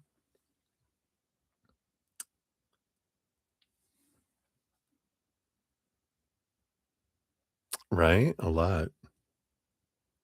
Yeah, animals shake it off, just like Taylor Swift. Shake it off. But I do feel like there's something here about, for if you're saying goodbye to the fur baby, maybe it's good afterwards to go for a walk, um, and you probably wouldn't go to yoga or whatever, but I feel like it's doing something physically helps process the emotions. Um, so interesting. And then let's see what your fortune cookie brings in here too from the Seasons of the Witch Ostara Oracle. Let's see what we got here. All right. A lot, a lot, a lot. Boom, boom, boom. But this card is the one that showed itself, which is Jasmine, card number 22. It is through yourself that divinity is able to weave magic. Yeah, that might be nice. Jasmine reminds me of Aladdin, and all I can hear is, "I can show you the world." Like on the carpet, magic carpet. So this is the keywords are manifestation, soul star chakra, and divinity. So the moon is a powerful symbol of manifestation, and there is no plant more closely aligned with the moon's energy than night blooming jasmine. Its seductive fragrance dances on the crisp night air, while white blossoms shine bright in the moonlight, inviting you to connect your earthly plan with the divine. This is your call to recognize your role as co creator of your life. Your thoughts and actions are always communicating with spirit, drifting off into the ether to manifest in some way or another. Going back to dad's reading, right? Like the sweet fragrance of jasmine, there will be times when you might not smell it at all. And then suddenly, the alluring scent will find its way to your nose. Thoughts are much the same. There is no reason to try to control every thought that passes, but you can learn to reframe a thought when one catches your consciousness and instead choose the more empowering option, right? Changing the story. As you shift your narrative, your situation will also experience a change. Additionally, Jasmine encourages you to find self reverence and express your divinity. Wow. I love that for you. No problem, Deb. Deb. Enjoy. You'll come back and pick up all of that there as well. So that is what they have for you, my dear. Thank you again for your donation. Hang in there. We send you and Tab lots and lots of love. All right. Let's see. I think we had a couple of people come in. We have Cat Mia came in. Hey, Cat Mia. Good to see you. Meow meow. Look, I got a kitty. All right. Let's get you on the free reading list here. And we have Sandra. Hey, good to see you. You're very welcome. I don't see any question from you, just in case sometimes YouTube will not share those with me. They keep it a secret between the two of you. So if you had a question, I don't see it out there just in case, but you're very welcome. Thank you so much for being here. All right. So how are we doing on time? Okay. All right. So for donations, we've got 3 from Just Alice. So far is where we're at. And if I don't have any after that, then we'll be heading into the free readings. We will be having a drawing tonight. One winner from donations, one winner from free readings. For of 2 winners, each will win a 15-minute personal recorded reading from me. So that is the service announcement. So there we go. All right, so let's jump in here. So just Alice, you are up 155.40 for number one. Maybe if I can type, there we go. So here is that one. Boom, boom, boom. So thank you for the burger. That'll be the Burgermeister Meister burger. And Alice, just Alice. I don't see any questions from you, Alice. Now that I'm looking here, if you are here, they might have deleted them. Because I don't see any at all. So if you're here, wave or put out your first question. Hey, you just posted it. I don't see any. Yeah, they probably it didn't come through here on my side. I got live chat on, so you know, Mercury went direct earlier today. Maybe it's taking its time getting re going there. If you want to resend it there, see if it comes through this time. I'll take a quick sip here. Cheers, everybody.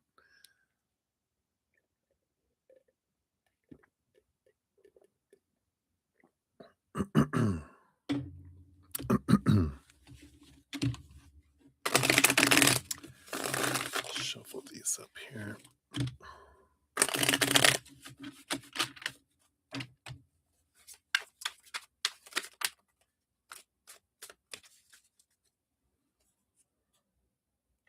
I don't see it yet.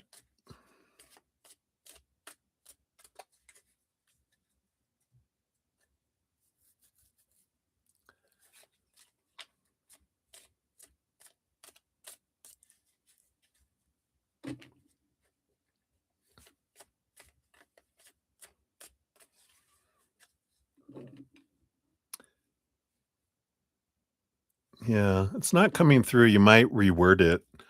Or if you cut and paste it, like add something in front of it, because there might be something in it that's making it not post. Because I don't see it on my side at all.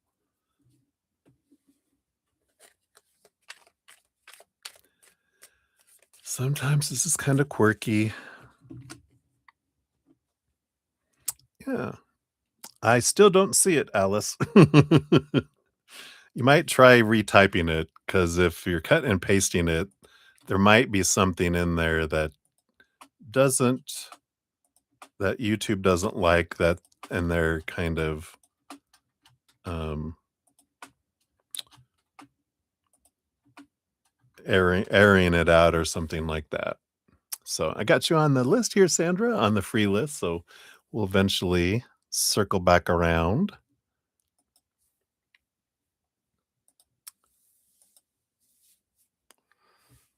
Like, fingers crossed, come on.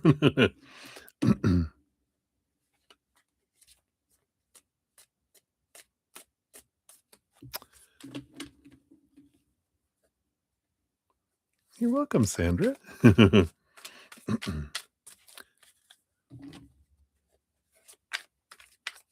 Yeah, I'm sorry, Alice. I know sometimes we're very grateful for how YouTube normally does everything so well, and it runs so well. Sometimes, though, can be a little quirky. But with as many millions of people that are on their servers and stuff, I can imagine it gets confused sometimes.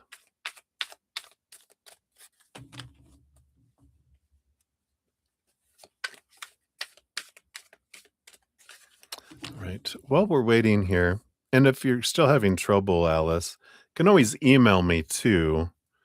My address is this here. Just do it this way so it makes sense here. It's bradazen@gmail.com. If it's not coming through and it keeps not coming through, you can email it. And I'm going to take just a quick break here to run to the little boy's room. And then by then it'll probably be here as well. We're going to take the brief moment of pause to go become more comfortable, and then I can come back and we'll get back into everything. So I'll be right back, everybody. If you haven't checked out the meditation we did for the spring equinox at the beginning, be sure to check that out too.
All righty. Okay. I do see it. Yay, yay, yay. All right. So I did get that one come through. Just one question. You just sent the first one, right? Okay. All right. So let's give you an adjusted one here. So Alice, now that we have your question, and so sorry, thank you for your patience with the YouTube. Let me delete this other one off of here. Boom, boom, boom. All right. So thank you for your first donation. They're making us work for it, aren't they? So let's take a look here. Kyle's thoughts and feelings about you and the future of your connection. Why didn't he give a heart to like your Instagram post? All right, let's take a look here. So Kyle's thoughts and feelings about you. Let's look at thoughts. And that is feelings. That's under the surface. And the future of your connection. Their thoughts and feelings around that. And then why didn't he give a heart to like your Instagram post? All right. What do we got going on here? So the bottom of the deck, we do have the King of Cups. King of Cups is an energy of like balance of the head and the heart. And I kind of feel like that's just their overall energy right now, is this place of, it's almost like Libra energy, but it's like the scales are just in this kind of, I guess it doesn't feel so much like balance as non-activity. So we'll see what that is here with these other cards. But it just kind of feels like, it doesn't feel like this, oh, my heart and a mind are balanced. It feels like they're just kind of like unplugged. What happened? So let's see here. What are their thoughts coming in here? Yeah. We've got here this Five of Pentacles, this fear of being abandoned, being left behind, being left out in the cold, not being enough, not having enough. And it does feel here, I mean, it's like they're thinking, I mean, like this would be you, the Queen of Pentacles, right? You're the nurturer, the giver, um, energy, and it's like they're walking away, right? So this it's like there's this energy of with that fearing abandonment that they abandoned first, right? So it feels like this is their thinking that, there is this kind of walking away energy. Let's see what's going on in their heart here. Yeah. We got the 8 of Cups. The 8 of Cups is walking away from emotions or relationships that don't serve. What's below the surface there? Yeah. I got the Lovers card. So it's like walking away from um emotional relationship. So feels like here both of these feel like their heart and mind are have this exit plan kind of energy that's coming in here. What about the future of your connection? What does that have here? Yeah, I mean, we have the Knight of Cups and we have the Star card. You know, it's like and there's that, it's like they're searching in the desert, right? The mirage energy. And I feel like we get that dream come true, that mirage energy like in most of the readings, right? And it feels like they're wanting to head off in this quest of it's like they're on a quest for the Holy Grail, like they're like, I think that's a myth. I don't really think that's true. Well, we're gonna find it. I'm determined to find this Holy Grail, this dream come true person. And they're like, but they're not real. And they're like, no, I'm gonna find it. I know it's out there. I don't think anyone's ever had it before. Well, someone wrote stories about it. And you're like, that was Camelot and that was a fairy tale. And you're like, no, it's out there. So I do feel here, there is this, again, this pursuit of this dream person that doesn't exist out there coming through again. Um, I'm sorry that I'm not getting a different energy around it, but it feels like it's consistent with that. Why didn't you give a heart to the Instagram post here? We got the 9 of Swords. This is nightmare and insomnia and expectations energy. This hermit energy, it just feels like they're kind of in this pulled back energy. And this makes sense now why it just feels like they're not pouring energy into the relationship, into the interactions. It just feels like they're realizing that they're on their way out.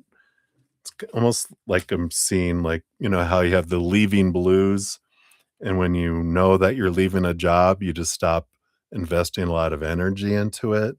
This just feels like they're just not investing as much. Like before, they'd be all about it, but now that they're like, why am I investing energy into something that I feel is ending or that I'm planning on ending? Because there's that exit plan kind of energy that's there. We'll see what else here. For this one, you'll get the Seasons of the Witch O Star Oracle. For your other two, you'll get Dark Moon Oracle.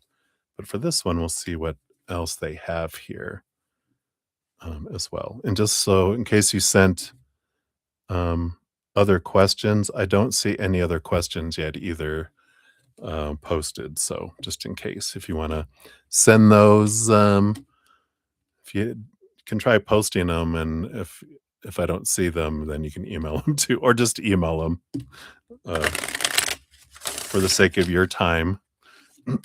It's fine. So let's see here. What else do they want you to know around this energy here? What else? What else here? For Kyle. Okay, this one. Yeah. You got Rainbow 32. And it's like, "Somewhere over the rainbow."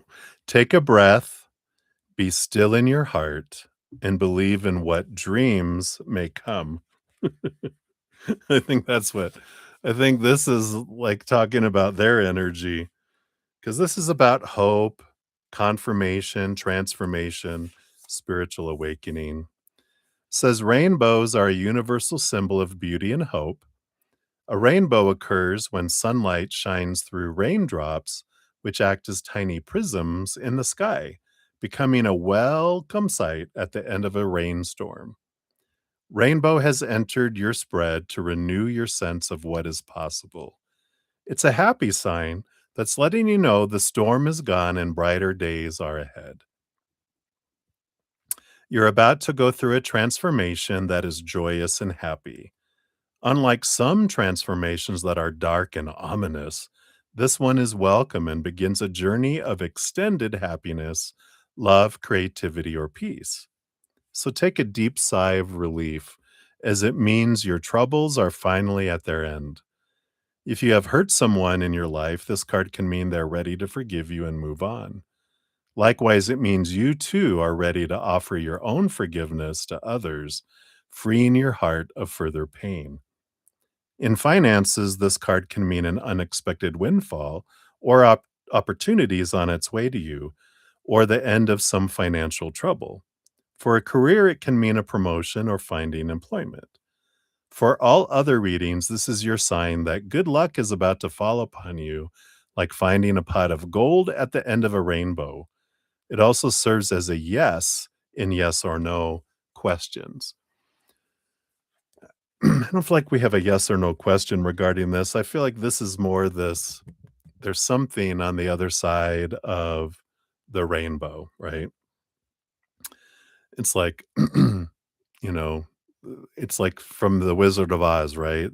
The song Somewhere Over a Rainbow, you know, my dreams can come true and da da da da da.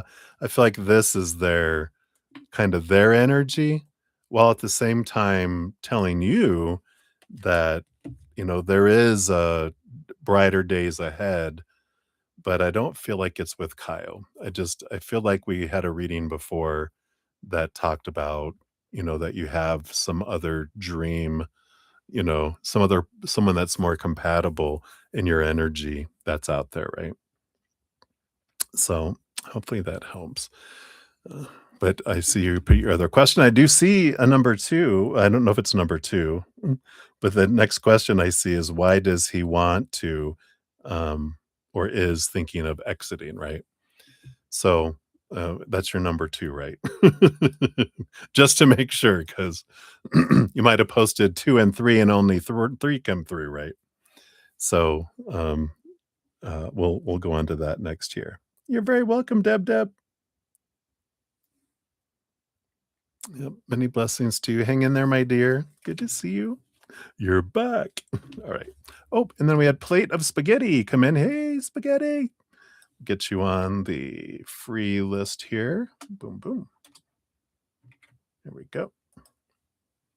I don't think anyone else came in. I did grab Sandra, so I've got yours. Yes. Okay. All right. So let's move on to the second part of your question here. So 214 even will be for number 2. What's your 8th in line here? I'm keeping track for the drawing later. Okay. Is that your 3rd question, or is that in addition? Is that part of your second question? Just to make sure. What can help sometimes too, you don't have to do this, but sometimes when people have multiple questions, they'll put like number 1, number 2, number 3, just so that I'm clear, and it just helps everything go smoother if you wanna do that. You're looking forward to your nightmare tonight. Yay! Or it might just be an extreme realistic dream. It doesn't have to be a nightmare. Yeah. Yeah, I did answer that. I did answer that part of the question because you got the 9 of swords for that, and it was that they said that they weren't investing more energy of that one, right? So I did answer that if you rewatch the first one, we do talk about that in that reading. All right. So, um, why does he want to or is thinking of exiting? All right. So a little more detail on that. Can we have more specifics? Because he's wanting to go seek this dream energy that came in here. Yep, and we have so the bottom of the deck, we do have the 2 of wands that is coming in here. And um so, there's this energy of, making a choice and, the 2 things that are there, right? This choice energy. Let's see what we have here. Yeah, we've got the hermit. So they're wanting to be by themselves. We got the devil card energy here too. So part of why they're thinking of exiting is because they feel like they want to step away and really question a lot of why they want what they want and kind of reflect a little bit. But I feel like they're wanting to step away because of this. They've got this, the devil card usually shows someone like with, excuse me, chains around their neck, meaning they're held captive by their thinking. And I just don't feel like they've been trying to like get away from their, these old thoughts and beliefs and mindsets about this, who this perfect person is supposed to be. That cycle we talked about a little while ago, right? Where they keep repeating the same cycle over and over and over again, trying to find someone that's this dream come true and like, oh, I think you might be it. Nope, you're not it. Oh, you might be it. Nope, you're not it. Oh, you might be it. No, you're not it. And it's like they're in this stuck in this cycle, this loop that they have trouble getting out of. But I feel like this is part of the cycle and they kind of step away and compare and reflect, but then they're just like, but this is what I want. And they just go right back into, I feel like they're almost like a serial monogamist, which in this last episode of my podcast, I mentioned I was a serial monogamist. I'd go from relationship to another relationship, and after that ended, go into another one. I wouldn't take time in between to really truly reflect, process, and learn and grow. I just kept repeating the cycle over and over again. So I don't have any judgment around that because I was I know how it is. You don't realize you're doing it because you're caught in this, "Oh, I gotta, you know, my goldfish died, so I need to get another goldfish." Not, I mentioned in the podcast, if the goldfish keep dying, maybe instead of buying another goldfish, I should stop and find out why are they dying, but we don't. We just keep on replacing until someday, oh, wow, that was a little harder than I thought. Ow. We also have here, they have the hermit card stepping away. The high priestess is stepping away also to visit their childhood dreams. The 6 of cups energy is to, revisit what is it that I want, and it's almost like a child that has this, this dream that they can't stop dreaming about. Let me see if what else they'll tell us here. Yeah, we got the 6 of pentacles, the ace of cups. They're in this search here for a new love. Someone that with that 6 of pentacles that they feel is that person, this equal um energy that they think is equal. But we talk about, right, this dream come true energy that they think, oh, I'll find this person out there and they'll want me. That's the fantasy.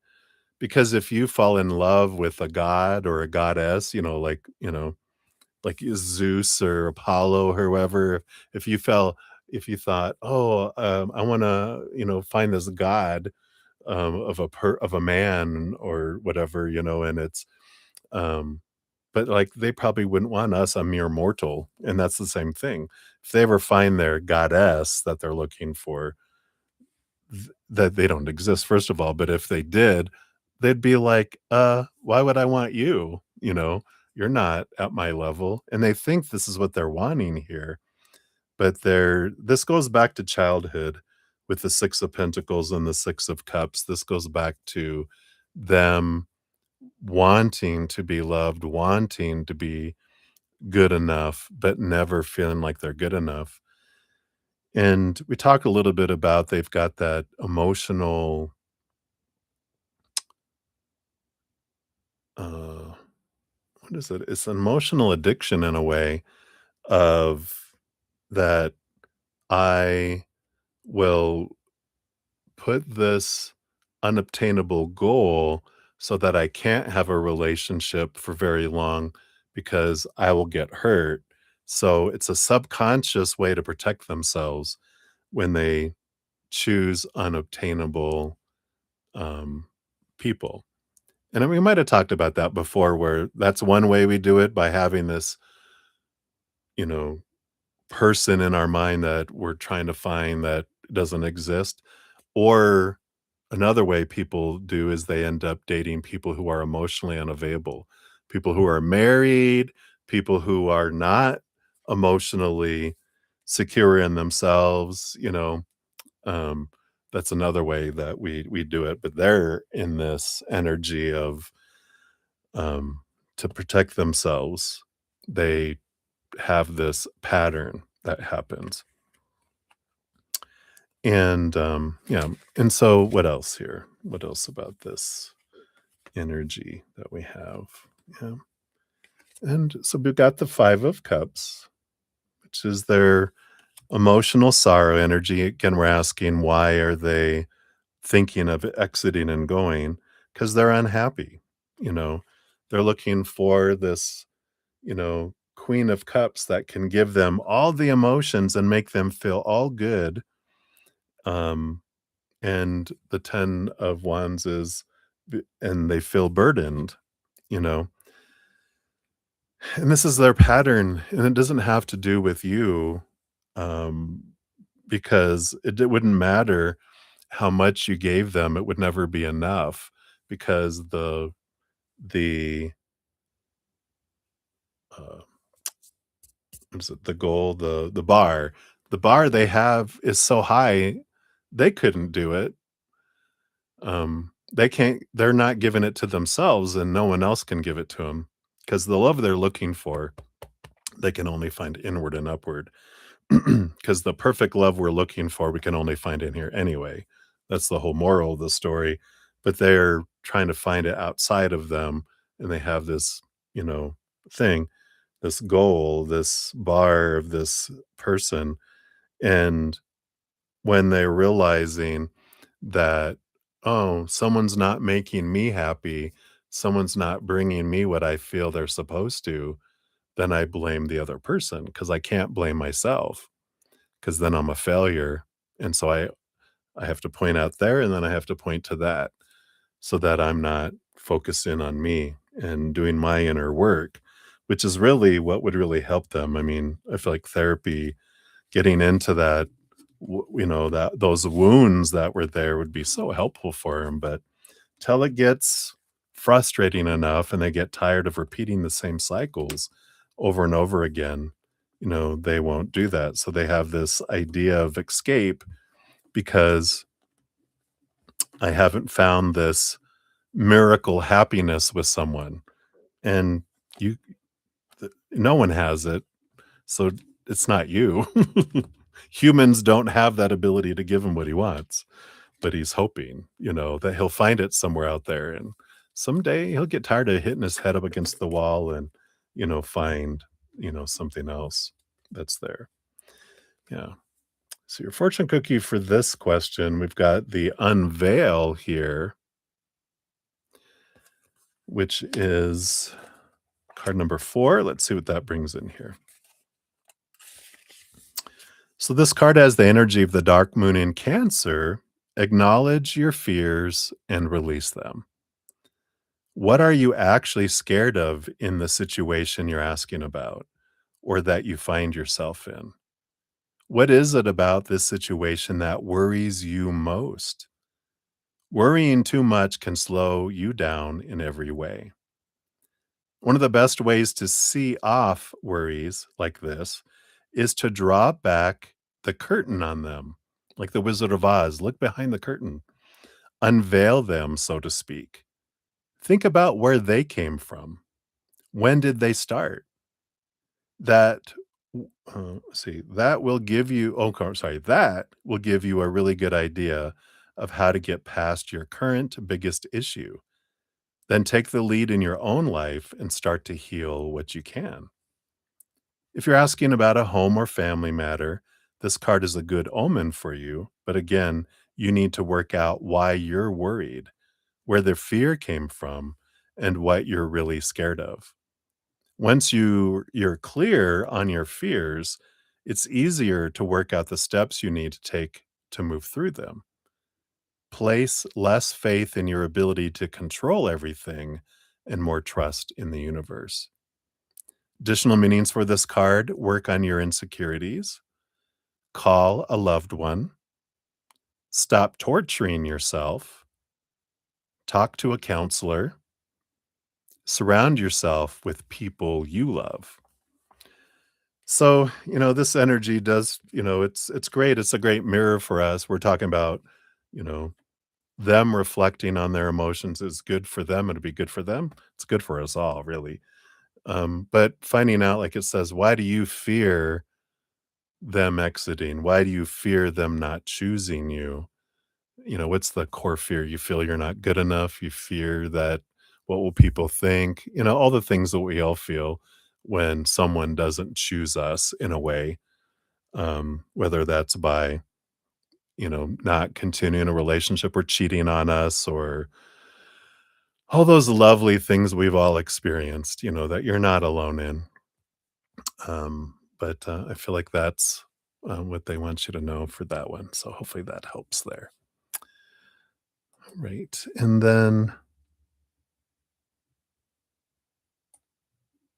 then what can you do to make your connection smoother? Okay. So for your third one, let's see here, we got 228 even. Be this one here. So here's your third one. And so this is, how can you make the connection smoother? Let's see if they have any advice on how we can do that. Take just one final sip of coffee here.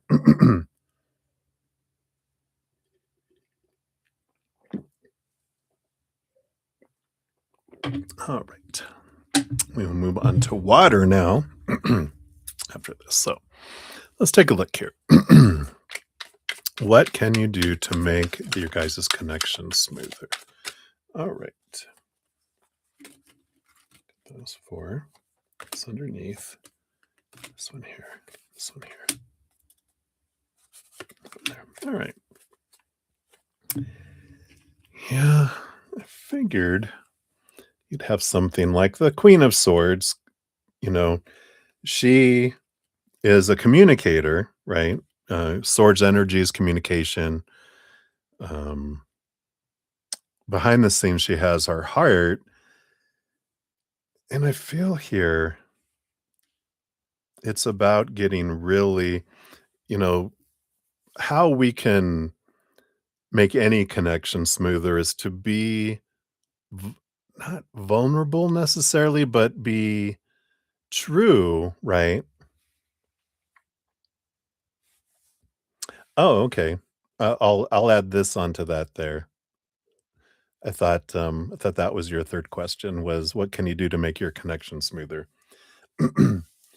But this this Queen of Swords energy is about if you do wanna make communication smoother between you and anyone, it's always good to know anyway, is to be true and honest and sincere and open, not play games or be afraid of asking questions or whatever, because it's gonna be important. Communication is, like, so much of a relationship. If you don't feel comfortable asking questions because of their reaction or response or, "Well, if I ask that, what if they freak out and leave?" Well, then they showed you they're not for you, because you want someone who communicates, and if they're not mature enough yet emotionally to be able to have emotional conversations, then they're not ready for a relationship, and that's good to know. And it's like, "Well, what if they're almost ready?" No. If they're not ready to communicate and be able to talk openly about their emotions and where they're coming from and things, then they're far off from ready for a relationship anyway, right?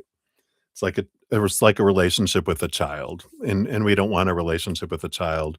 We don't want a parent-child codependent relationship, we want a relationship with another adult. So it's about something you can do is to speak you know, your truth and in a loving way, right? The heart behind the queen has cups energy. So it's speaking our truth with love and asking questions and the asking the tough questions. And if they're like, What? Yeah, yeah, yeah," and run away, and react that way, then we're like, "Okay, not ready," right? Let's see what else they have here, and maybe they already knew, advice from your angels and spirit guides because you got all these. Let's see what else we have here. Yeah, we got the 2 of Pentacles. Talk about this, you know, um, this is a tough question. Do you want to just pursue with me, or am I one of am I an option and not a choice? And that's good to really understand, and because I feel like you're like me. If I'm interested in someone, I always take myself off the market. I commit to seeing where it'll go, not, "Well, you're an option, but you're one of 5 that I'm dating right now." It's like, no. I know if I'm interested in something, I take myself off the market, and it's good to say that going, I'd like to know, kind of where we're at. Am I one of, uh, you know, of 2 or more, or am I it, and see what your intuition says when they answer it, how they answer it. So I feel like that's important. You deserve that. You deserve to have what you do, right? And if they're like, "Well, that's not what I do," I'm kind of talking to you and someone else, which is what we get a lot from them, right? And you're like, "Oh, it's okay. I want someone who knows and respects and honors me like honor and respect the other person," right? Got the 8 of Wands.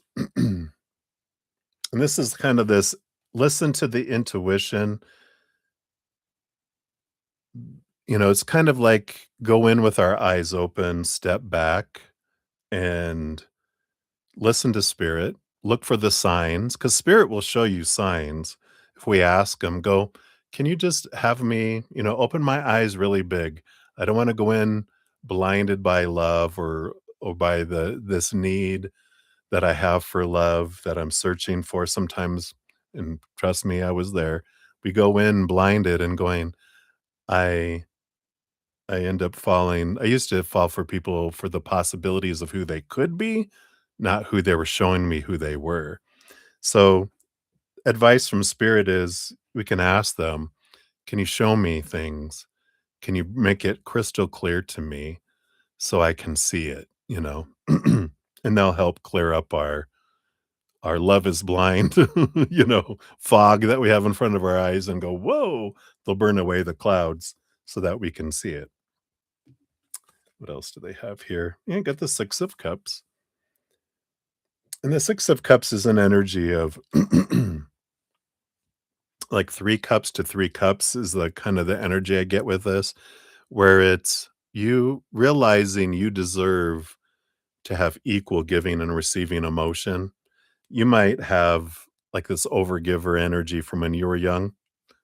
I had this too, where we felt we had to give so much to get a little back, and we were this overgiver, like, "Oh, I'm okay. I can give 5 parts of 5 cups, and I can get 1 back out of the 6 of cups," you know? Instead of 3 and 3, it's 5 and 1, and it's like, "Well, if I can just get 1 cup of love, I'd be happy. I can invest the 5. I have it to share," right? But this is like, "No, you deserve 3 to 3." You know, you deserve that equal energy.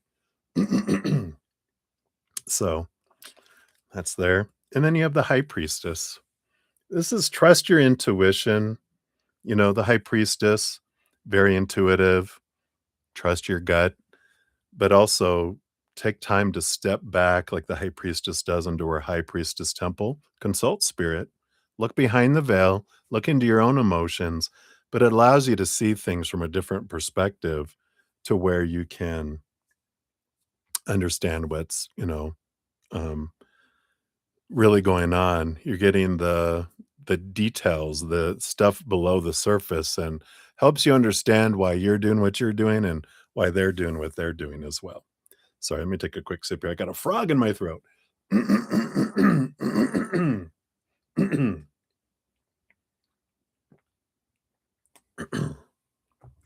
Probably because I had the windows all open. Getting some wonderful spring weather coming in to my sinuses. Below the surface of all that, they have the Five of Pentacles. So the advice from Spirit, is to understand that most humans, we grow up with a sense of a fear of abandonment, a fear of not being good enough, fear of being left behind, not being enough, not having enough. Our childhoods as humans tend to create that in all of us. So most people we meet will have faced that or are facing it or not facing it at all. You have reflected on that a bit for yourself, but there is always more to look at and to understand, when especially when we're looking to the outside world for our worth, we're going to feel worthless because self-worth, self-love comes from self, inward and upward, right? Retail price is what's on the outside world, but we're taught that, "Oh, your worth is defined out here." That's my self-worth? And they're like, "Well, it's your worth, but it's retail price. It's what other humans what we think other humans value us at." And we end up out there, end up on the clearance rack because how humans work, again, we compare it to unobtainable things and everything else where we end up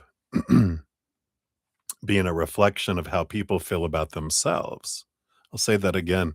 We end up from their perception because they look at us about like how they feel about themselves. So if they have low self-worth, they look at us as having low worth. They can't not see that because we don't see the world as it is. We see the world as we are. So if my glasses are of low self-worth, I'm going to see low self-worth out there. I'm going to see worthlessness. And so that's important for us to do our inner work. Like I say in this podcast that I just put out, and if anyone hasn't checked it out yet, for anyone who's listening, and for you, of course, Alice, this is the link to the one about faded love. And we do have some great information in that as well about, the biggest thing we can do for love is to focus on our self love because we can't give something to someone else that we don't have for ourselves nor receive something from someone else more than we have for ourselves. If I love myself this much, no matter how much love I want to pour out, it's drip, drip. No matter how much love someone wants to give me, it's drip, drip. The more I expand my self love and my self worth, the bigger I can give and receive to the outside world, to the humans in my life too, lovers, friends, family, whoever. Let's see what else. What other guidance from your angels and spirit guides here? Yeah, you do have the judgment card. This is your higher self, your spiritual posse, calling you away to something more in alignment with yourself here. So I do feel like you're being drawn away. You met Kyle on purpose for a purpose to be a mirror for you, to show you what you wanna see about yourself, to bubble up this all the emotions and thinking that's bubbled up. That's for you, and that's what you can learn from it. But I feel like they're more of a stepping stone. If you watch that, um, podcast, talks about, soulmates, stepping stones, twin flames, soul partners, and the different things with it all. But I do feel have this sense that they're more of a learning experience to prepare you for someone further down the road here. And this judgment card is that calling away to something else. Yeah, you have the Nine of Pentacles, which is spending some time by yourself, finding your self worth. In the Nine of Pentacles, the nine is the hermit's energy. So it's about being by yourself in the outside world for a little bit. And that's okay. You know, if I can't be happy alone, I can't be happy in a relationship with someone else. So it's almost like this energy of you're learning more and more to be happy alone. Doesn't mean you're going to be alone, but you're able to be happy alone, then you're able to be happy in a relationship. Yep. You have the Chariot. Here's action and movement, your power of choice energy. And this is a big action energy um, that comes in with this, which tells you, you have the power to choose your stories. You have the power to choose your emotions, that the emotional soundtrack that goes with the stories. You choose your energy, what you're investing, what you're drawing to you, and you are able to choose your actions. And you can't control anyone else's. When we realize that we're the only ones that choose how we feel and what we think and how we act and what we experience. Everyone else chooses for them. It sets you free from feeling responsible for everyone else, but it empowers you to be able to return back to you too, and feel that empowerment, right? Whoops, as I drop everything here. Sorry, can't do two things at once, evidently. Let's try that again. But I love this empowerment with the Chariot card because it shows that you are the one that gets to choose and no one else. Yeah. And then you have your fortune cookie for this one is bypassing. Number 9, there's that number 9 hermit's energy again. But let's see what this brings in here. What energy? So this card contains the energy of the dark moon in Sagittarius. There is potential for growth and enlightenment, illuminating the path of honesty and self-discovery. Right now, chances are you're going through something, smiling through gritted teeth, and pretending for all the world that everything is okay, even when it's not. This is not to say that everything is awful for you right now. Hopefully, it isn't. However, this card comes with a message that it's time to confront any tendencies you have to bypass the issues that need to be tackled in order for you to feel better about life. Now is the time to face the reality of who you are and where you are in life. Think of this as an inner quest for truth. Make sure you're being honest with others and that others are being honest with you. You can expand your life now, but to do that, you must be frank with yourself. Also, ask yourself if you've been connecting to your spirituality lately. Have you been paying lip service to working on yourself without actually doing what's required? If so, commit to making changes that allow you to go deeper. Additional meanings for the card: stop glossing over the facts. Uh, don't be a braggart. Consider whether someone is pretending they're fine. Read spiritual books. And lastly, face facts, if any of those resonate. So hopefully that helps, Alice. That is what they have for you, my dear. Thank you again for all of your donations. I greatly appreciate that. We will have a drawing either at the end of the session or once the session is ended.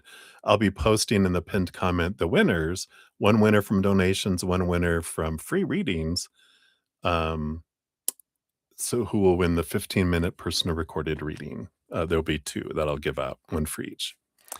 So, thank you guys again so much for all your love and support. Thank you for all the thumbs up too. It helps spread the Zen love, and I'm very grateful for that. All right. I don't think anyone else came in here. So we do have 12 free readings so far. So when I pull a winner, we'll be pulling 1 out of 12. Pretty good chances. So good luck. Cheers, cheers.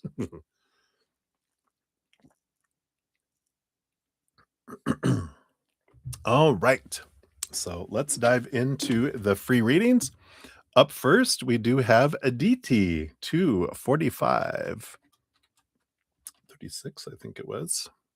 It might have been 38. I can't remember now. But here we go. It's close to your reading. So what things or qualities does animal like about you? All right, let's take a look here. Boom, boom. 2 cards came flying out. Yeah. I like it. The 9 of cups.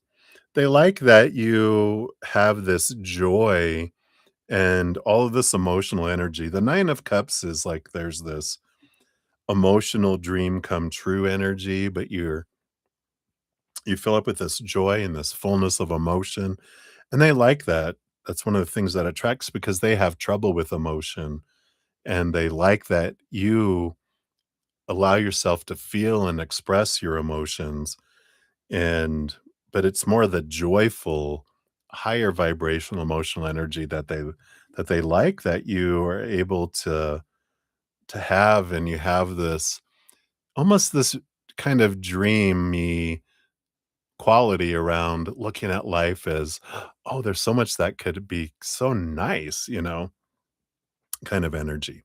So I feel like they like that. And again, 2 of cups energy that you do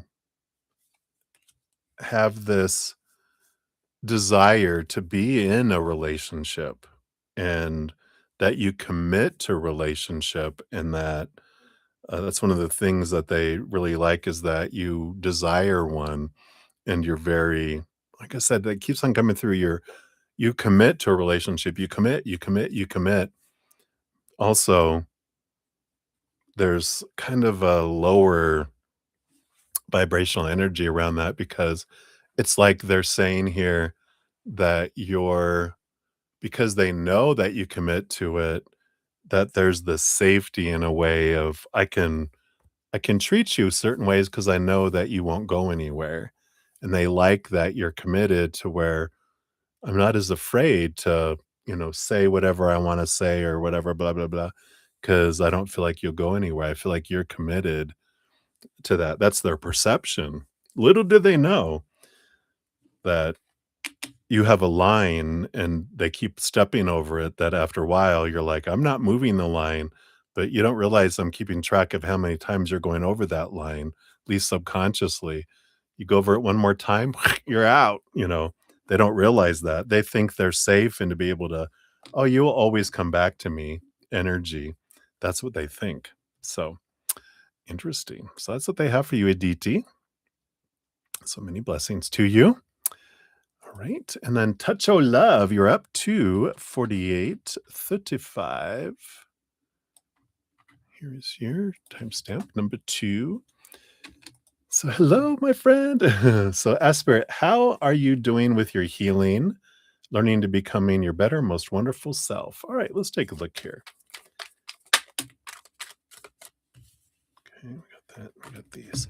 So you do have the Ace of Swords, which definitely shows that you are seeing things more and more from this higher perspective, and you have been cutting away thoughts and beliefs and mindsets that don't serve you anymore.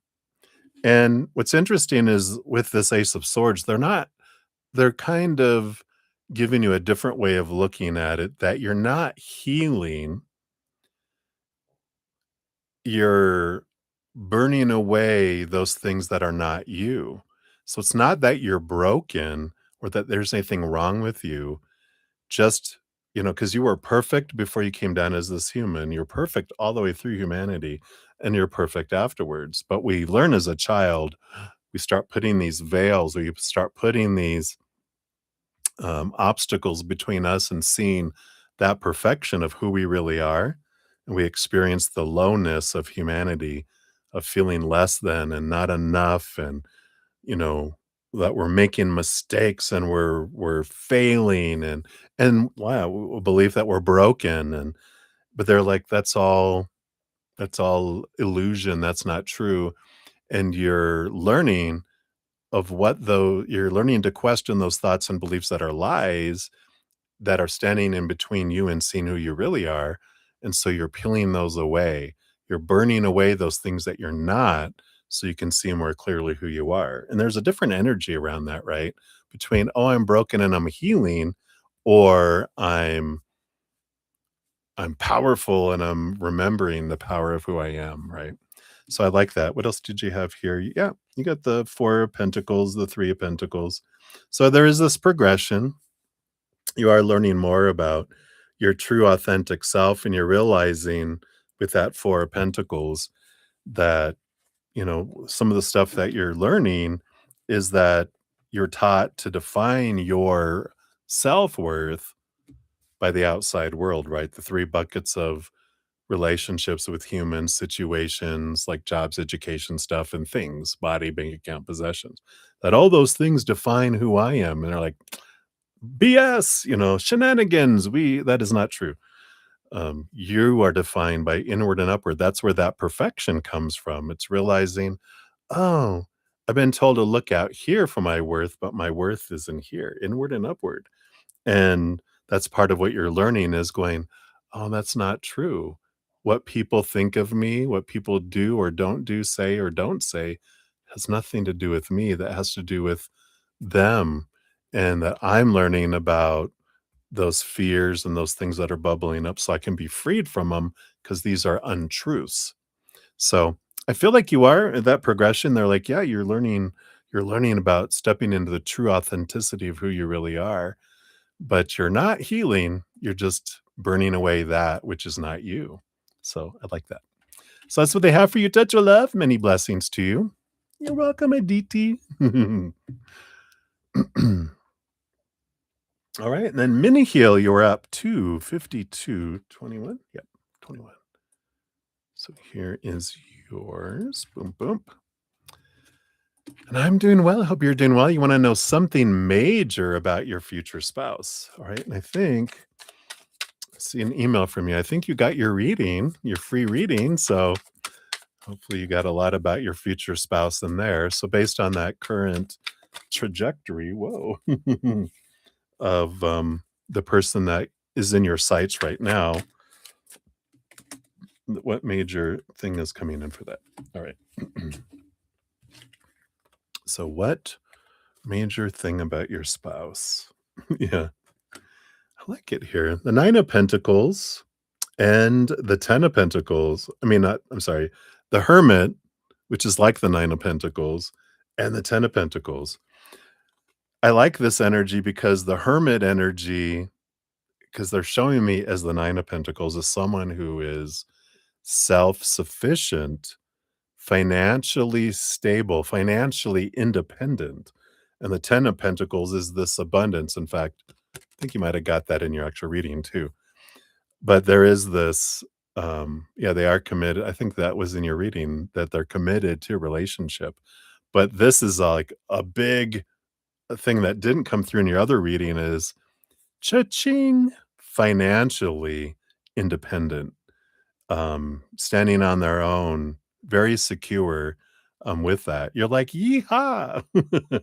But they're independent with this hermit. They stand alone, and, but they've got this, um again, it's financial security is a huge important thing. I feel it's not the only thing, you're not a gold digger, but I feel like it's an important thing on your things that you would like in someone is, not someone who has a lot of debt that you're afraid of, like, "Are we gonna eat next week?" They're very solid and very independent. Um, yeah, independently wealthy is a good word for all that. So, I like that for you, Mini Hill. So that's what they have for you. You're like, "I'm definitely staying on this track." So many blessings to you. All right, Maria P, you're up. 254.54 is for yours. This is for your free reading. Thank you for your dual donations earlier. There's your timestamp. So a general for you and Wally. Let's take a look here. We've got this and we've got this.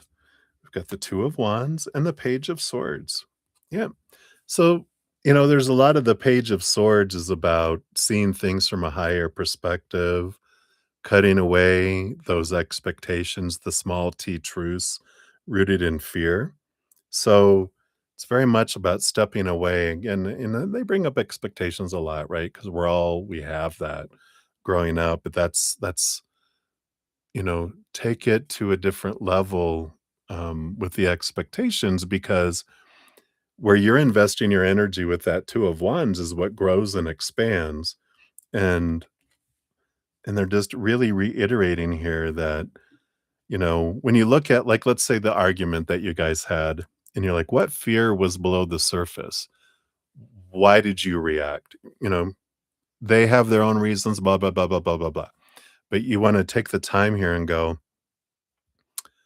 it takes two to argue, and it usually takes two people going into fear to react and to act like children. That's when fighting happens. Adults don't fight, children fight. And so when we go into our inner child, that's when we have arguments. So what trigger was there at the root that brought you into fearing something? Something made you feel um, uncomfortable, made you feel unsafe, or there was a something scared you in your conversation and actions or non-actions, words or silence, right? That made you go, and then that's when the argument happened, right? And the Two of Wands is saying, whatever you do focus on with your energy is what grows and expands. And so being aware of that, um, that you're the one that controls your life and your choices, no one else. So, well, they made me. No, there's no them making you anything, right? And oh, they say I made them. No, there's no, you're not that powerful. They're not that powerful. We're the only ones powerful enough to make choices for our stories, our emotions, our energy, our actions. No one else gets to do that for us. Yeah, we make it easier or harder by if I'm being a jerk to someone, I'm gonna make it a lot easier for them to go into fear and lower vibration. Or if I'm very loving, then I can make it easier for someone else to choose love and harder to go into lower vibration, right? But regardless, no matter whatever I do, ultimately they're the ones that make the decision. I can give someone the world, they can still choose to be lower vibration, right? And same thing, I can be a real jerk and I can still choose higher vibration. I'm not that powerful, right?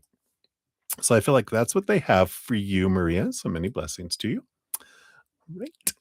Then we have Bonita, 258 to 10 is yours. So Bonita, here is your timestamp. Boom, boom.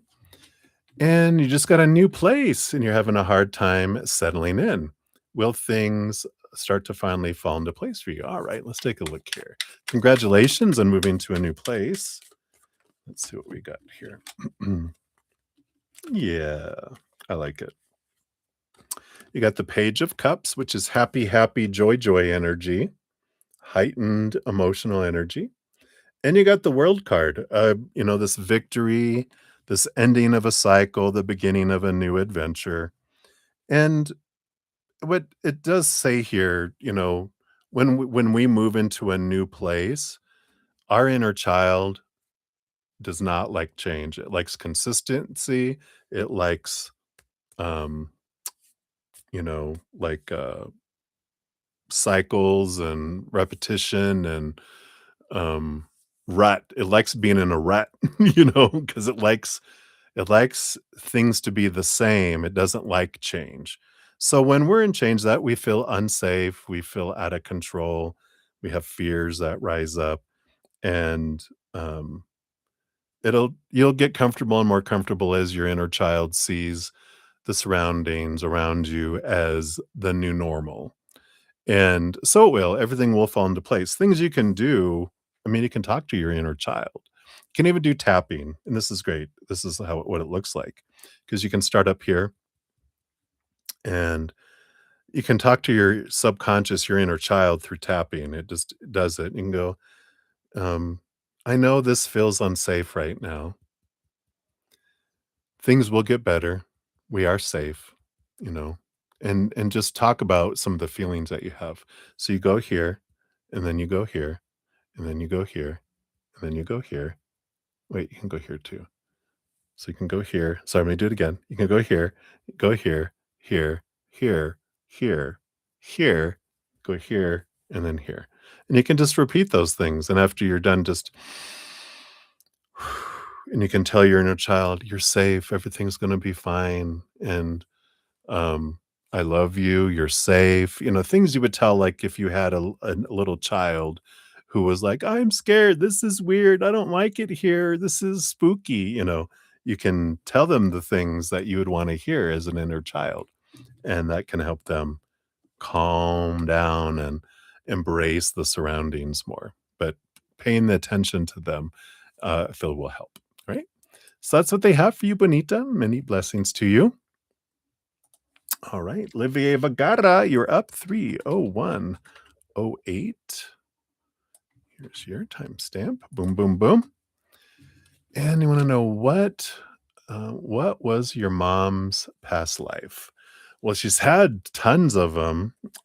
We can talk about a past life that's most important to know about right now. Let's see what else we have here. Okay, these two here. All right. Yeah. So they were in a place of authority like a king or a duke or, tribal leader of some sort. So they were in this place here. They were, the king of swords is someone who's very intelligent. So in this lifetime, she was a male in a position of authority. And the tower card is it burnt down, the kingdom burnt down around them. And I feel like that's an important energy here, no matter how hard they tried and they were putting all the plans together and they did all this stuff, it's kinda like the kingdom fell apart because they didn't have emotion. They didn't they had the rule, the iron rule, the sword, they lived by the sword, they died by the sword because, like a king who's loving would be is loved by the people and is a loved king. A king who, like I said, rules by the sword and doesn't care about the people and have the emotion, they get that comes in, for them. They, like I said, they live by the sword, they died by the sword. Um, because people were not loyal because it was all about the rules and the things that had to happen. And so that's a lifetime that they had and they experienced it. And so then they have different lifetimes. It's like a dictator um usually gets overthrown, right?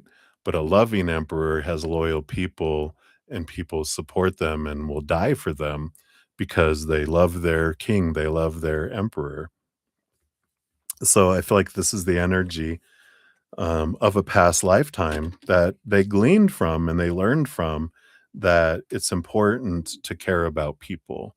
And I feel like that's why she wanted to be a mother and a female in this lifetime so that she could experience the emotional side of things. And I feel like your mom has a huge heart in this lifetime, giving, giving, and probably over giving, and probably went to the other extreme, right? Being an overgiver, possibly energy there. So I like that. Or you might be like, no, she's a dictator in this lifetime too. No, just jokes. All right. So hopefully that helps, Olivier. That's what they have there for you. So many blessings to you. All right. And then Dollface Diva, you're up 30419. Here's your timestamp. And you'd like a general reading. Let's see here. What does Spirit have here for you? Put that one and this one here. All right. Yeah, you've got the Temperance card coming in here with the Six of Swords. Temperance energy is like a slow patience kind of card, temperament. but it's alchemy. It's like something is slowly unfolding, even though we don't see action and movement.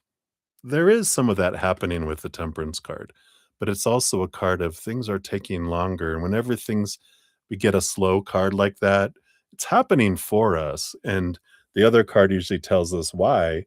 And the Six of Swords is that, this slowness is giving you an opportunity to see things from a different perspective, to see things in a different way. It's about letting go of old ways of thinking, um, old expectations, old beliefs, stories, letting go of old stories. And as you see things from a different perspective, as the mindset changes, the Temperance card, you start to see more magic. Things start to flow, things start to move faster, things move from choppy waters to calmer waters, but it is about progression and the movement does speed up. So I feel like they're telling you here that, any kind of conflicts, any kind of things that are bringing up beliefs and mindsets and fears are for us to realize what is up here that no longer serves that I can release so that I can move forward faster. It's like cutting chains away, anchors that are holding you back so that you can move forward. So I feel like that's what they have for you right now, Dollface Diva. So many blessings to you. Let me take a quick sip here. Thanks, guys, so much for hanging in there and for all the thumbs up, too. Does help spread the Zen love. And thank you so much for being part of the love tsunami. All right. So, Ravit, you're up next. 30643. Here's your timestamp. And you like a general reading. Let's see here. What does Spirit want you to know right now? Okay. All right. Or maybe those. Yeah, you got two cards coming in here. Yeah, this is that you're ready for a change. You got the Four of Cups coming in, which is like stagnant emotional energy. Like you're bored, you're ready for something new, and got the Magician card. It's all in your hands that you can start something new. You can initiate something new. What's a new passion? Where's your heart leading you? But more so, where's your excitement leading you? Where's your magic leading you? Because the Four of Cups kind of like, yeah, yeah, yeah, same old. And like, I'm ready for, going a different direction at work or, how I get to work, where I go get my groceries. It could be anything. But I feel like it starts with little things. Let me do something different. I'm going to go try a different store. I'm going to go try a different restaurant. I'm going to go try, like I said, I'm going to go a different route I normally do and see what adventures await.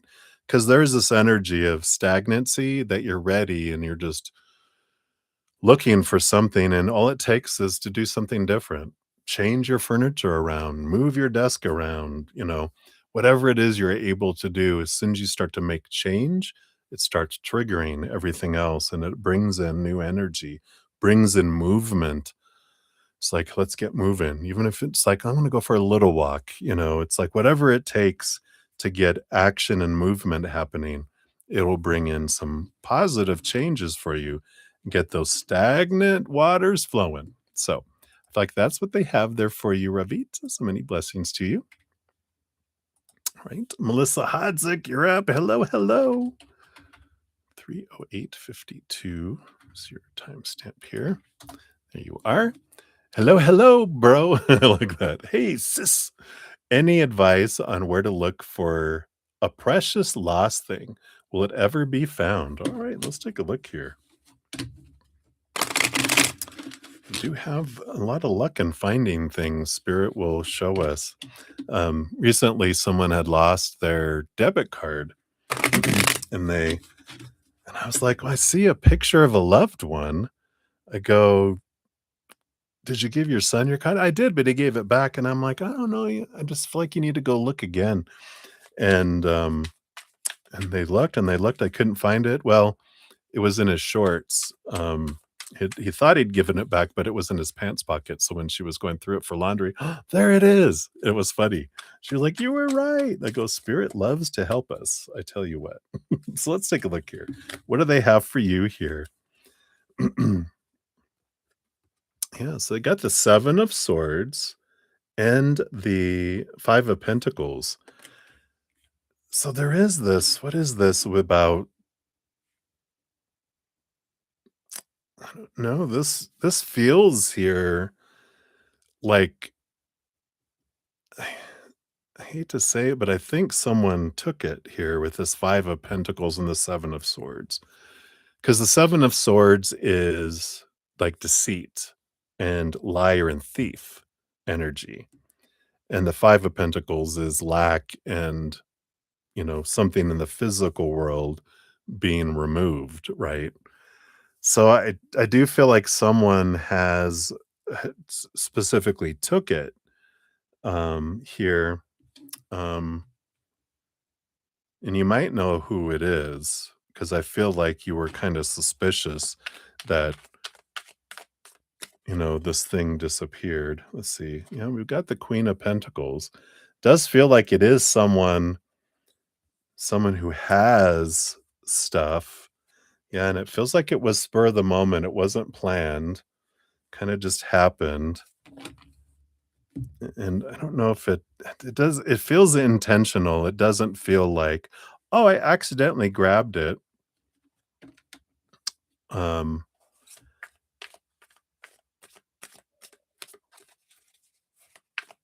Yeah. I swear I just heard a cat. Yeah, we don't have a cat, but I do have the windows open. There might be by a window. I do feel like here, there's also this celebration event here. I don't know if he had some sort of gathering and that's when it disappeared. Um, because this Four of Wands is like a joyful celebration, like a gathering of sorts. Um, And I feel like that's with the towers when it just kind of happened and they just thought, "Well, I think I want this," kind of energy. I almost feel like it's someone that has plenty of stuff and it's just the excitement of taking something that they were in the moment. They might have been a little inebriated or maybe I don't know if they were drugs or not, but it does feel like they were a little bit not themselves when they did it. Because I almost feel like it's gonna find its way back to you eventually. They're just trying to find out a way to get it back because they realize they're like, "Oh god, what did I do?" And I feel like they want to, like, return it, but maybe they gotta wait for another gathering or something because if they are just there and it shows back up, it's gonna be obvious. So they're wanting to do it, like, when there's another gathering or whatever, it kind of feels like that they would return it. So hopefully that makes sense and resonates, but that's what I'm getting. So there you go. Many blessings to you. All right. Hey, Milena. Good to see you. Hello, hello. I'll get you onto the free list here. Not too much far away here. I think we just have one, two, three more people ahead of you. So we'll be to you here shortly. All right. Cat Mia, you're up. Ooh, look at this. 3 13 33. Of course, you're getting all these three energies coming in. Here you go. What is that crowded thing you saw? What is this crowded thing you saw? What can you know about this? Okay, these two. All right. What is this crowded thing you saw? There's this wheel, and look at how crowded the wheel is with all of these spokes and all that information. And we've got the 5 of swords, which is it's a conflicting energy. Friction is what I'm seeing. Like this wheel is turning, and there's this friction that happens with this turning thing. I'm seeing a spark, a spark, a spark. What is this crowded thing I saw? It's like I feel like it's a machine, but it's not a physical machine. It feels like it's an energetic machine made up of people. Weird. And yeah, what they're reminding me of, it's funny. I've watched a ton of movies in my life. It was my escape growing up. Still is. That's how I escape. I like watching fantasy though, not reality TV. There's enough reality out there. I like watching things. And one of the things is like Blade, the vampire movie. And it's the first one where they had each person from each house, which is all this was what's reminding me of. They had all these individuals that make up this. It's like it's making up this collective energy, but it's like one representative from each collective is joining together to create this energetic machine made up of collective energy that creates a spark of energy. And it helps bring clarity with this Five of Swords. It helps bring clarity and balance between the heads and hearts of humanity. And I feel like that's this crowded thing. It's actually, it feels crowded because there's so much different energy from so many different collectives that's coming in to help the planet, help humanity with its raising its vibration. Interesting. So that's what you saw, Kat Mia. Hopefully that resonates for you. Many blessings. That's cool. All right, Sandra, you're up. 31627. Here's your timestamp. Boom, boom. You would like input about your next best move in career direction. All right, let's take a look here. For what you are wanting to head towards, what advice would they give you on one of the easier paths to get there?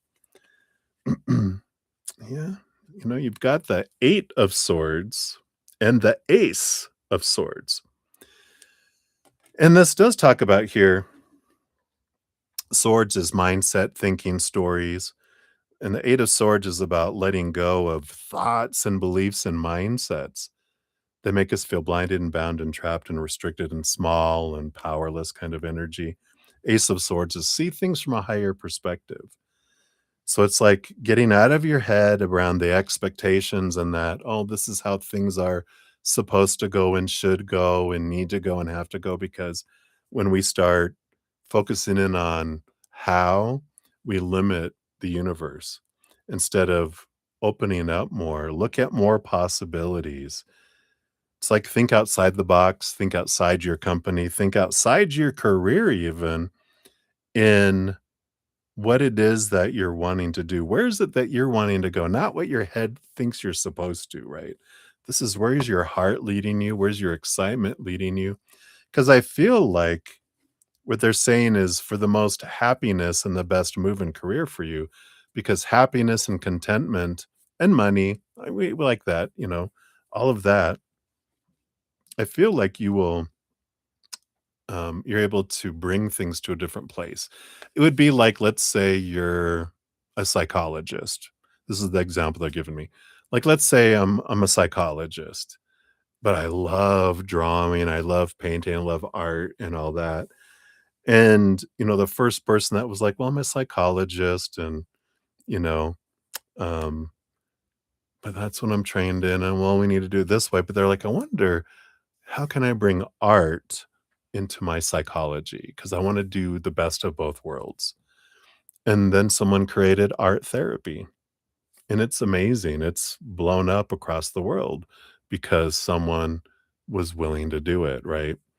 And that's the kind of thing I feel like there's this following your heart. You can marry kind of your current career with a passion and create something new that is like, wow, kind of pioneering. And so I feel like this is that breaking out of the box is important for you and to get out of that old mindset of, well, this is the path you're supposed to go and go, screw that. New ways. What's the new pioneering way to go? And I like that for you. So that's what they have for you, Sandra. So many blessings to you. All right. And then we have plate of spaghetti, 319.46. So spaghetti, here's your timestamp. Boom, boom, boom. And the energy between you and Will romantic and Jackson platonic. All right. So energy between you and Will romantic and Will platonic. So energy between you and Will. And you got the Queen of Cups. There's a lot of emotion below the surface that's not being shared. Queen of Cups rules over cups with the king, but also behind the scenes gets a second portion of cups. So she's the master of emotion. And I feel like you're picking up on a lot of emotional energy that's there between you and Will that they're not sharing. They're not allowing it out. Right. And so you're picking up a lot of unspoken emotion and so your heart is like, "Oh, yeah, they do love me. They do have all this emotion, but it's not being shared." And the caution kind of with this energy here is that you might end up falling for who someone could be and what's below the surface and unspoken, and not with who they're showing you they are right now. Because there's no guarantee they'll ever become who they're the possibility of who they could be. Really look at who they're being now. And I feel like it's an important energy to um, be able to express your emotion and have them express it back. You are a very emotional being. You need that. You want that. It's like, why be in a relationship if I'm not having that kind of energy? And so I feel like it's important to ask for what you're wanting, not demanding, going, you need to give me this. Just say, I have a huge heart that is hungry for emotion. And this is something that I would like from you if you feel you could give that to me. Um, I know it's in there. I can feel it. And what's something that you would like from me that I'm not giving? Or not even say I'm not giving, because then that says you're not giving this, right? You can say, and what's something that you would like from me? And then they're like, oh, this is how that works. Yeah, let me teach you how to be in a relationship by example, right? So good energy there, I feel. There's possibility there, right? And then Jackson, platonic. We got the Queen of Wands. Yeah, they see you more, this attraction energy, attractive. Um, and I don't feel like things are going to, I think things are going to fizzle out between the two of you because they were wanting passion, they were wanting the fire, and they're like, "That's so much of what I love about you." But if we're not gonna be able to go there, then again, kind of this friend zone energy, it's like a desert. They're like, "Alright, you can be out there with the rest of these platonic people," which they don't pay attention a whole lot, um, to that. You just kind of blend into the crowd with them because I don't feel like they can, because 'cause they're attracted to you, I don't feel like they can be around that, and especially if they see with someone else, like, I can't be hanging around with you when you're mooching and smooching, and this is your boyfriend, and that's not me, and I have these feelings for you, this attraction for you. It's best that I'm not, around. Out of respect for them, but also because it sucks. That's their words. All right. So that's what they have for you, spaghetti. Hopefully that helps. Many blessings to you. All right. And then Milena, you were up 323.58. Here is your timestamp, just in case. And you want to get a reading on who has a crush on you. Oh, all right. Let's shuffle up here, see what we got here. What can we know about the crush on you? All right.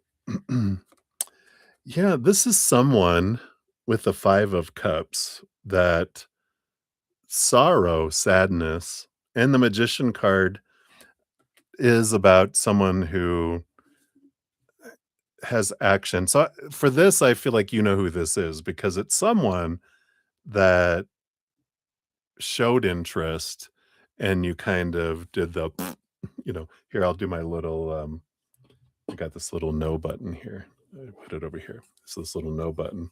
This is my last word. No! Maybe you were a little harsh with that no button because it's sorrow with the 5 of cups. So someone who is sad. But I feel like it's because they did take action before and they have a crush on you, but it's you didn't have a crush on them. It's always be wonderful if we ever did, right? But generally, it's someone has a crush on us, we have a crush on them, they have a crush on someone else, they have a crush on someone else, you know, part of our little learning lessons and stepping stones that we have, right? But I do feel like with this magician, they tried before, and I feel like they're gonna mention it again because they're like, "Well, maybe you've changed your mind." Because I feel like it's been a little while, but the crush has never left, even though they had sorrow and, felt heartbroken around it, disappointed anyway, and maybe not heartbroken, but they're still like, "I still the crush is still there. I can't help it." And you can't. Our heart loves who it's attracted to who it is. It crushes on who it crushes on. But the more we get to know our crush, the less crushy we become, which is funny, right? That's what they say. Never meet your crush. Never get to know your crush. Never meet that star, your favorite movie star, because you realize they're human, and you're like, oh, the crush is gone, right?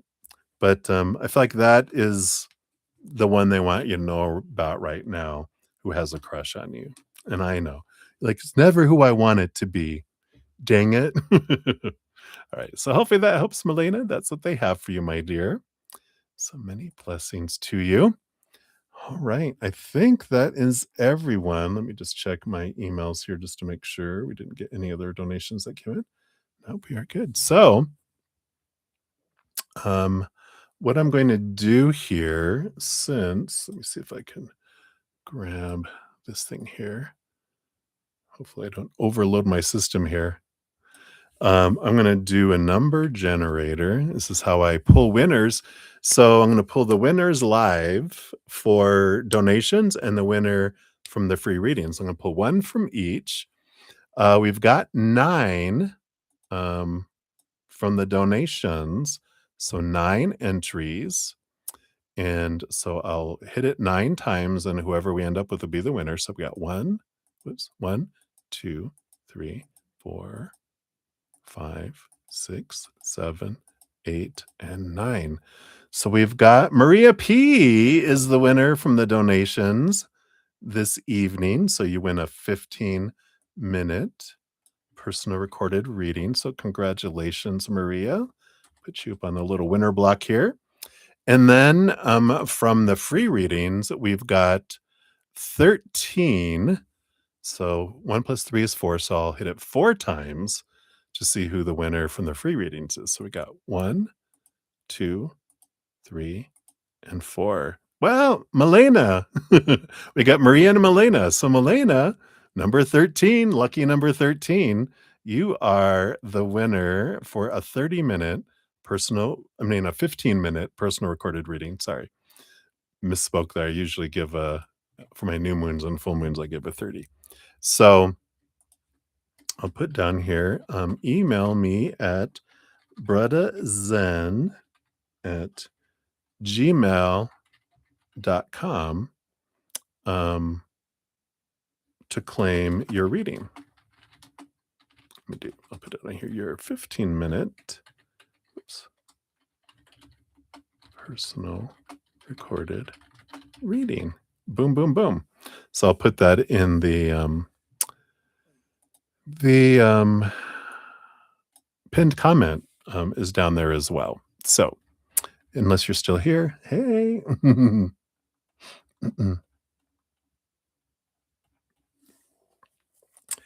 So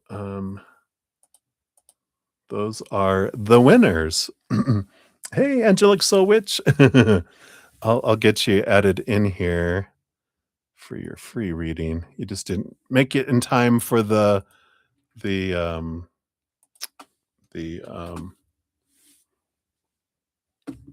drawing. Missed it by that much.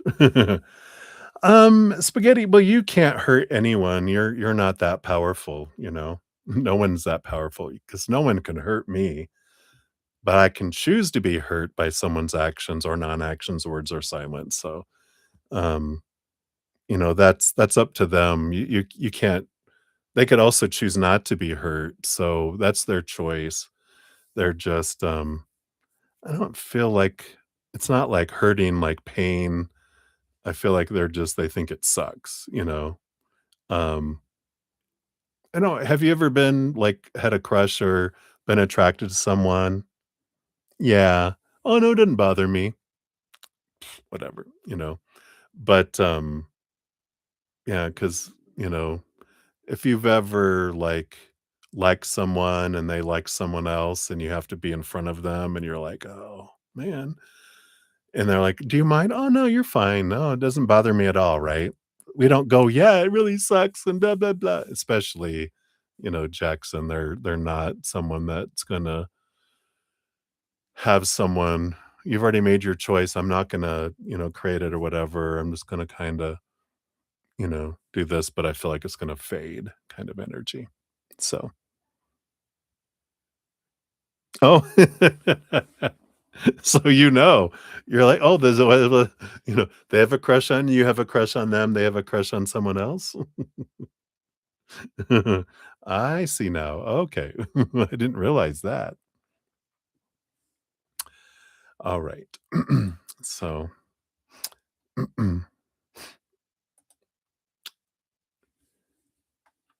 let me go on to this other free reading here, and then I'll answer your question on the way. I just don't want someone else to wait here. Yeah. So, Angel Soul Witch, let's do your reading real quick here because that's kind of a fast one. Whether it's kind of like a will they or won't they kind of question. So, here's your timestamp. Oops, it's supposed to be 14. I didn't grab the one there. So, let's take a look here. Angelic Soul Witch. Will he text you back? So, based on current energies, okay, thank you.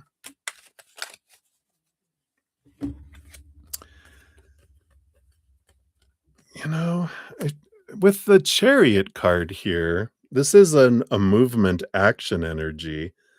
The 10 of Swords, though, is kind of like that expectations, let go of expectations, which is like, I feel like they will, but not in the expected time frame that you're wanting it or your desired time frame.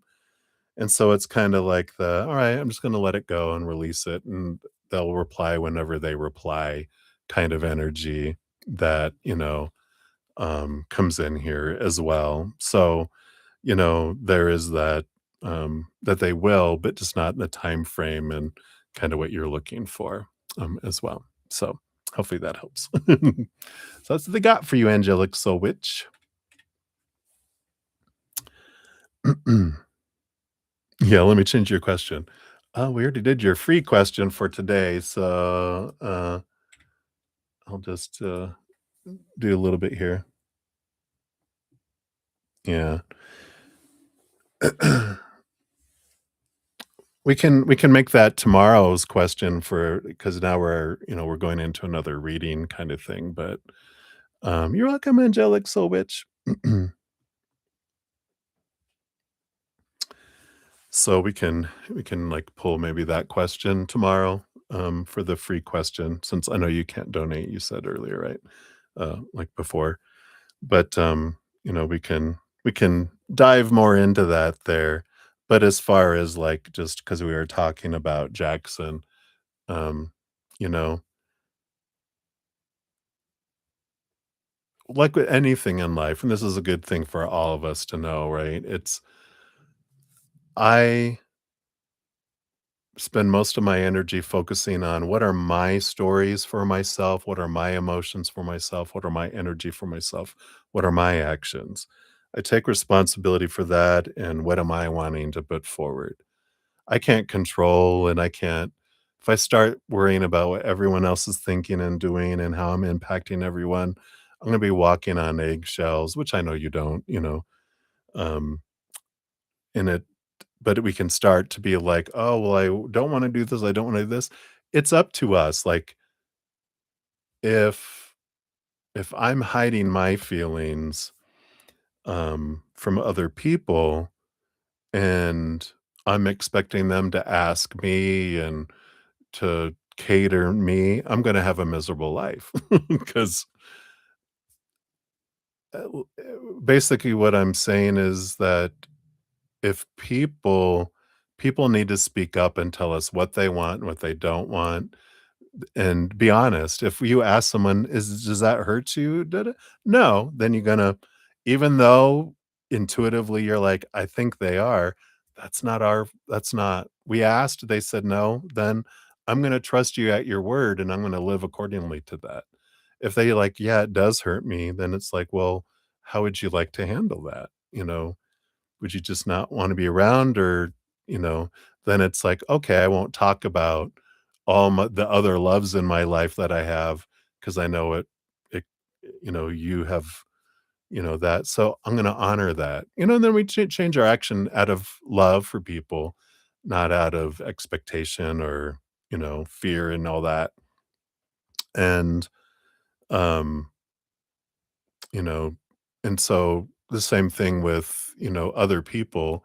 Like if someone's with someone else, they're partnered and we have a crush on them, would we want someone that we're with that has a crush on them, would we want them trying to pursue them? Then it's like, no, I wouldn't wanna be that person trying to steal someone away from someone else, right, or whatever. It's like, you know what? I'm what kind of person do I wanna be? I'm gonna be that, you know? What kind of person do I want to be in other relationships? I want to be, I'm going to be the person that I would want other people to experience, right? And then that's the kind of thing we look at is who do I want to be? Um, and, do I want to be with someone that would leave someone else for me? No, because do I think I'm that special that they won't do that to me later? It's like I want to be as honest with myself and honest with everyone else, and then I can, live my life accordingly. So, hopefully that helps. But, your other question we can ask for tomorrow. Like I said, I do one free reading per person per session. We just kinda had to follow up, and I feel like that kind of message spirit wanted to share that for all of us that are watching because I feel like that's something we can all glean from and learn from. So, all right, I think that is everyone here this eve. So congratulations to our 2 winners, and, if you didn't win, don't give up hope. We have another giveaway coming up here, on the full moon on April 1st. Every new moon and full moon, I do have a giveaway. That one's for a 30-minute personal recorded reading or an energetic hedge. So you can get into that drawing by checking that one out. Also, I do put out around every new moon and full moon, how to make the most of that moon's energy. So the Pisces new moon that was just a couple of days ago, we're still in that energy here because it's a powerful one, for a few more days, at least until like Tuesday of next week when we kind of move into a different phase of the moon. But be sure to check that out. Just make the most of the new moon wishes and new moon intentions there. I also have an additional, I do reference this in that video, the basics of making the most of new moon energy, which we dive even deeper into wishes and intentions. The Pisces new moon when we zero in specifically on Pisces energy. So if you want to check any of those out, those are helpful. And then I just put out a new podcast yesterday. Um, every 2 weeks is when it comes out. This one's called Faded Love, question mark. We talk about faded love or stepping stones or soulmates or soul partners or twin flames and some great information on how to make relationships an easier path instead of a harder one. Say, hey, spaghetti. You might want to check that one out too. Those are fun. All right. So that is what we got, everybody. Thank you again for all the thumbs up. It does help spread the Zen love. So thank you for doing that. It does help grow the love, and you are part of that love tsunami. So thank you guys so much. And I'm on Wednesday through Sunday nights at 5 p.m. Mountain. So I'll be back tomorrow for more readings if you'd like to join. Until then, remember, every second of every day of your life, you truly are eternally and unconditionally loved by the mother and the father of all things, our creator. And of course, I love you guys too. So we'll see you soon. Till then, have some fun. Enjoy this new year. Happy astrological new year and happy spring and happy birthday to all you Aries sun babies. We'll see you soon.